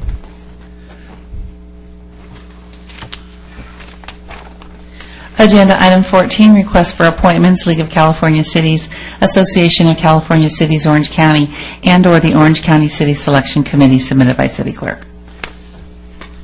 Do we have anybody from the city of Lake Forest applied for anything? I don't believe any of your colleagues have submitted applications. This was merely an informational item to let you know of the opportunities and to remind you that the deadline is Friday the 23rd for submitting those forms to the City Selection Committee. Right. So we'll file. Thank you for that information. No action needed. Brings us to item number 15. Agenda item 15, legislative and regulatory matters, submitted by City Manager. Mr. Mayor, members of the City Council, the staff has nothing further to add relative to this item. It's really an update as to the status of the bills that you took positions on during the last legislative session. We'd be glad to respond to any questions that the council may have at this point. Council? Thank you. So we'll receive and file. Brings us to manager's report. Thank you, Mr. Mayor, members of the City Council. I just wanted to provide one thing for the record. Councilmember Robinson is home ill with the flu. He advised staff of that earlier before the meeting. So I just wanted to make sure that the council was aware that Councilmember Robinson is sick tonight. Thank you. That brings us to Councilman Robinson. Jim Gardner. Councilman Gardner. Thank you, Mayor, and thank you, those of you still with us. I wanted to say what a terrific job Stephanie is doing with the Leadership Academy. I've been attending all of those sessions. I attended them once in the past, many years ago, and it was good then. It's even better now. So congratulations to you and your staff. You're doing a marvelous job. And also to the people in it, particularly recently Mr. Wasserman's group was there, and they were terrific. And Tom Wheeler's group, he had us out there with all kinds of machines and stuff like that. So you guys really stepped it up, and it's great. And I hope if you haven't already gone to the Leadership Academy, you will in the future. And I found it very great. Things coming up. You get to tip a cop tomorrow, and that's not the same as tipping a cow. When I saw that, I thought, holy boy, I'm going to go there and tip a cop. You get to tip a cop tomorrow night at Ruby's. It's Ruby's, isn't it? Red Robin and Foothill Ranch, and all the money that the police will be there and waiting on the tables, and the money that they raise will go to help the Special Olympics. So you can't actually tip them over, you have to financially tip them. So that's coming up Thursday. Friday is the Special Needs Dance. Special Needs Dance, if you haven't been before, it's a great job the Recreation Department does with that. That's really a great place to go. And Saturday, Lake 2 is having their Hollow Fest, and that's also a great event. That's the good news. The bad news, and I'm glad that Mr. Johnson is here, is my unhappiness with the way that we function, the council. And it's a bit like sausage, you don't care how it's made, but when it's bad, then suddenly you want to know how it's being, what's going on here. Mr. Johnson raised the question of Village Pond Park. I don't know what happened to that. We were supposed to do a quantitative evaluation. We were supposed to get a report back. That's almost 6-7 months later. It's never come back to us. We have and we have to redesign that park at over $1 million. We've never even looked at the evaluation. What's going on there? Impact of the council consensus. I thought when I agreed to that we were going to look at what happens, and we were going to get a report back as to what's the impact of switching from 3 to 2. How many things died? I know 2 of them died just last week. What happened to that? Analysis of the city's assets and needs. How many times have we had that discussion in which we said, before we know what to do with the next thing, whether it's Whispering Hills or the senior center, we got to talk about all the assets in the city, all the property, all of the things that we want to do, and look at that globally. We keep saying that, and 6 months later, we've never had the meeting in which we're going to do that. I don't understand what's going on here. We talked about the legal issues with the garages and how that was important to get. Well, I understand that's about to surface, so that's good. We wanted to know about the use of the attorney time, and that hasn't come back to us. That's months overdue. We asked about the plans for the city's 25th anniversary, and I understand somebody went ahead and appointed a committee. Well, God bless them for doing something, but that was supposed to come back to us. I don't know what's going on here. We asked that the website be made more community-oriented. We wanted more nonprofits up there. We wanted the calendar to reflect what's going on in the community, and that's never gotten back to us. We wanted to know about the parade costs and what that was going to cost us additionally, and that hasn't gotten back to us. And I could go on, and I could go on, I could go on. We wanted to know, you were particularly wanted to know about the police cost savings program. Remember that discussion we had back in July? And that hasn't come back to us. And I could go on and on and on. So, what the heck are we doing? I've worked for states, I've worked for the federal government, I've worked at universities, I've had my private practice, and I've worked in private companies. I've never seen such a disorganization. And that's partially our fault. I don't think we have done a good enough job telling the city manager, we want this now, we want this then, this is our priority, etc. I think also he hasn't come back to us, and he hasn't said, this, that, and that. But we're leaving things on the table that impact our quality of life, that impact our costs, and it just seems haphazard whether something pops up in our agenda or not. So what I'd like to do at the next meeting, and I don't have a solution, I don't have a particular, I can see something's rotten in Denmark, but I can't tell you what. So I'd like to get consensus to bring our agenda-setting process for discussion at the next council meeting. You have my support there, sure. Just for that, Village Pond Park, do we have an update that was coming to us on Village Pond Park? Mr. Mayor, City Council, Village Pond Park is an issue that is part of a conversation involving closed session of the council. Okay. But not the effectiveness of the enforcement is not part of the closed session of the council. And where, you remember that session, you said quantitative? Where is that? It's lost in this whole morass. I'm not blaming you. I understand, Councilmember Gardner, Dr. Gardner, the council's direction at the time was to bring that assessment post the improvements to the park. That hasn't happened yet. I don't think so. That's what we're waiting for. I'm pretty clear, and I'll go check it myself, that they were supposed to come back beforehand, because given if that was effective, we wouldn't need to spend an extra $200,000, $300,000 or $400,000 on structures in the park. Perhaps, if the sign. Councilmember Gardner, you and I should sit down and take a look at that together. No, because I can't decide anything. Every time you and I sit down, you tell me that I can't decide anything. The council has got to decide it, not you and I. This doesn't work with you and I. I'm talking about reviewing the minutes related to that issue. I'm talking about 15 different issues, not any one issue. Hey, Councilman Adam Nick. Wow, I have gone from red to red. I'm starting with red. Okay, good.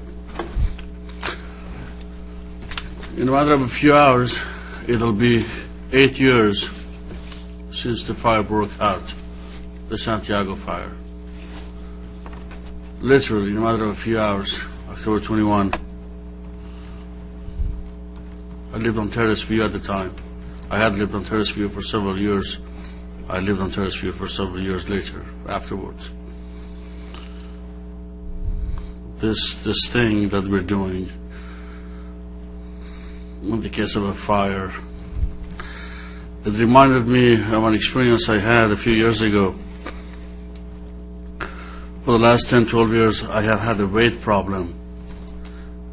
Not because I eat too much, because I eat irregularly, I eat late at night, and I'm not physically as active as I should be, and I'm getting older, of course. So I go to this doctor a few years ago, and he recommended, I guess he called it a lap band. It was suffocating me. It was choking me. I wore it for a couple of days. It was supposed to restrict, I guess, the flow and make my gastric smaller. That's exactly what we're doing on that stretch of road on Portola Hills. I don't think that's the right solution, so I gave up on that. And I went to another doctor. This guy was not a lap band authorized reseller. This was an MD. He said, Adam, all you have to do is just know what you're eating, eat this, don't eat that, exercise, don't eat late at night, drink plenty of water, stay active, you'll be fine. I didn't listen to his advice. I went up from 170 something to 250 something over the years. It just happened that about 4 weeks ago, 3.5 weeks ago, I reached 250, and I don't know, I guess that magic number did something. I said, enough is enough. So I know it doesn't show, but I had to actually wear suspenders today to keep my pants up. I've lost a good couple of inches already, to the tune of about 16 pounds. Mal and I were just talking about it. I have a few more pounds. I have a few tens of pounds to lose for it to be noticeable. I know that. But the reason I'm saying that is because the solution to my weight problem was not the lap band a few years ago. It was, and then later on, by the way, I learned about the lap band. It did some things, but it created as many problems as it fixed. And this thing is just, as I said in a nutshell, and I wrote on the internet, in fact, when I signed that petition, And I said it from here, from this very counter a couple of weeks ago. It makes a bad situation worse. It doesn't solve anything. If anything, it makes it worse. The solution to my weight problem was not the lap band, was not to choke.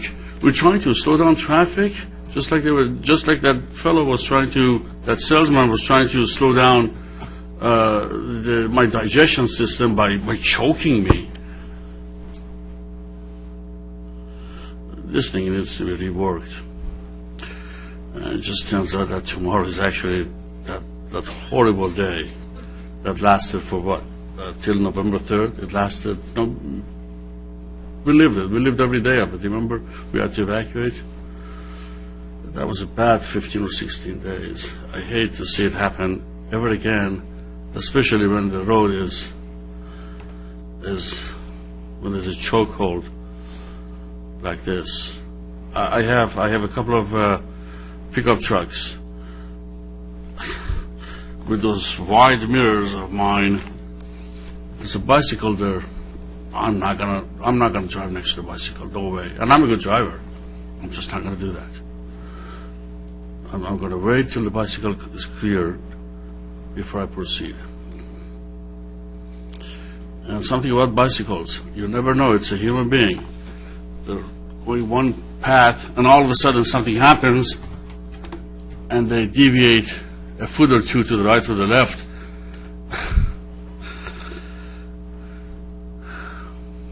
Thank you.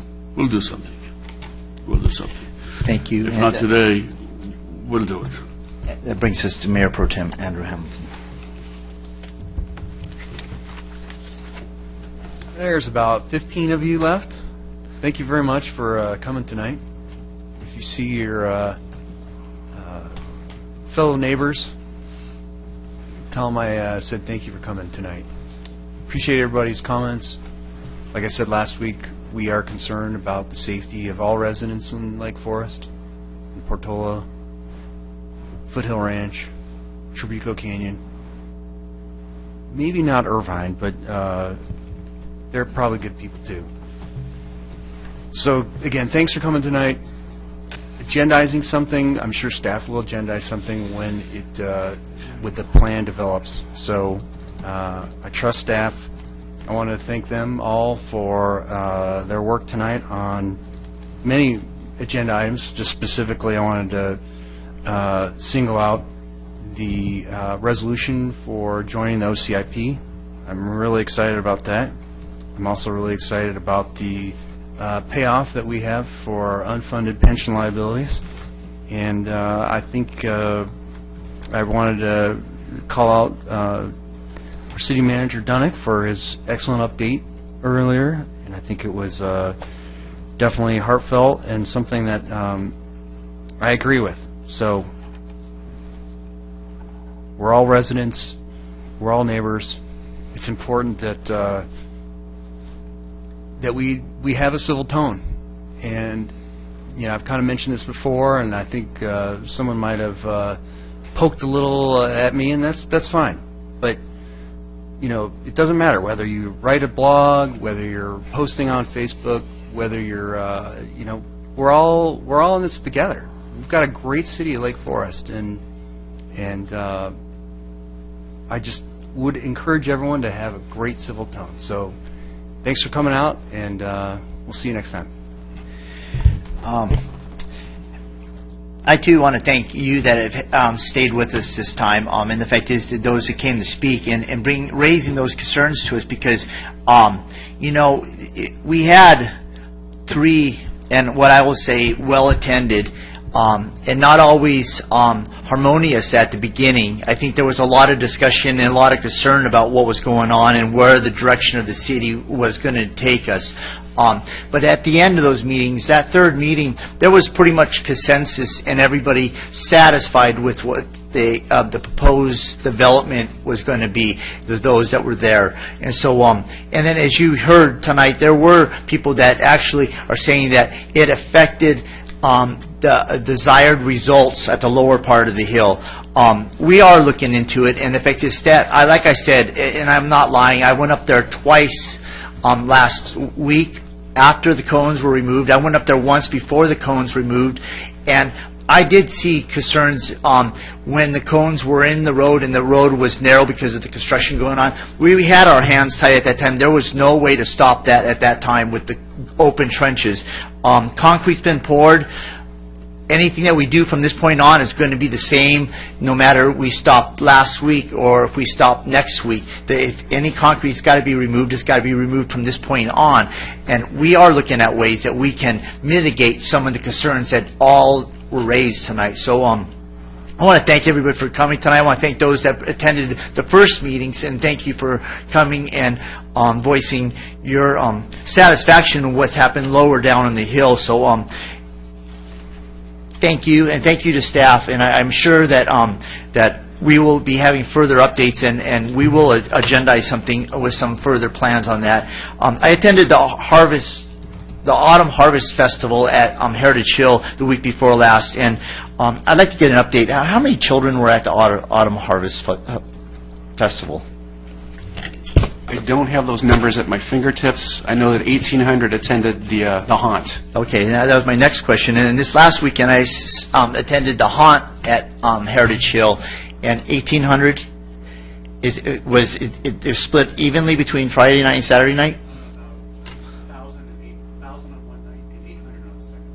Well, outstanding turnout for our children, and it was a great event. I attended Irvine Ranch hosted a Cities Leader event up at the Duck Pond in Irvine, not far from UCI, and what a fabulous place that is. If anybody's involved with Girl Scouts or Boy Scouts, they have 6 natural reserves of water there, and it's just a beautiful, beautiful place nestled in the metropolitan headquarters, Irvine. And so you can see high rises in the background, but then you can see Canadian geese landing on the lakes. And so it was a beautiful setting. So I want to say that I was there, and they did a great job, and we got an update on water there too. So with that, I want to thank staff. I want to thank all of you, and have a great rest of the week, and I will close this meeting.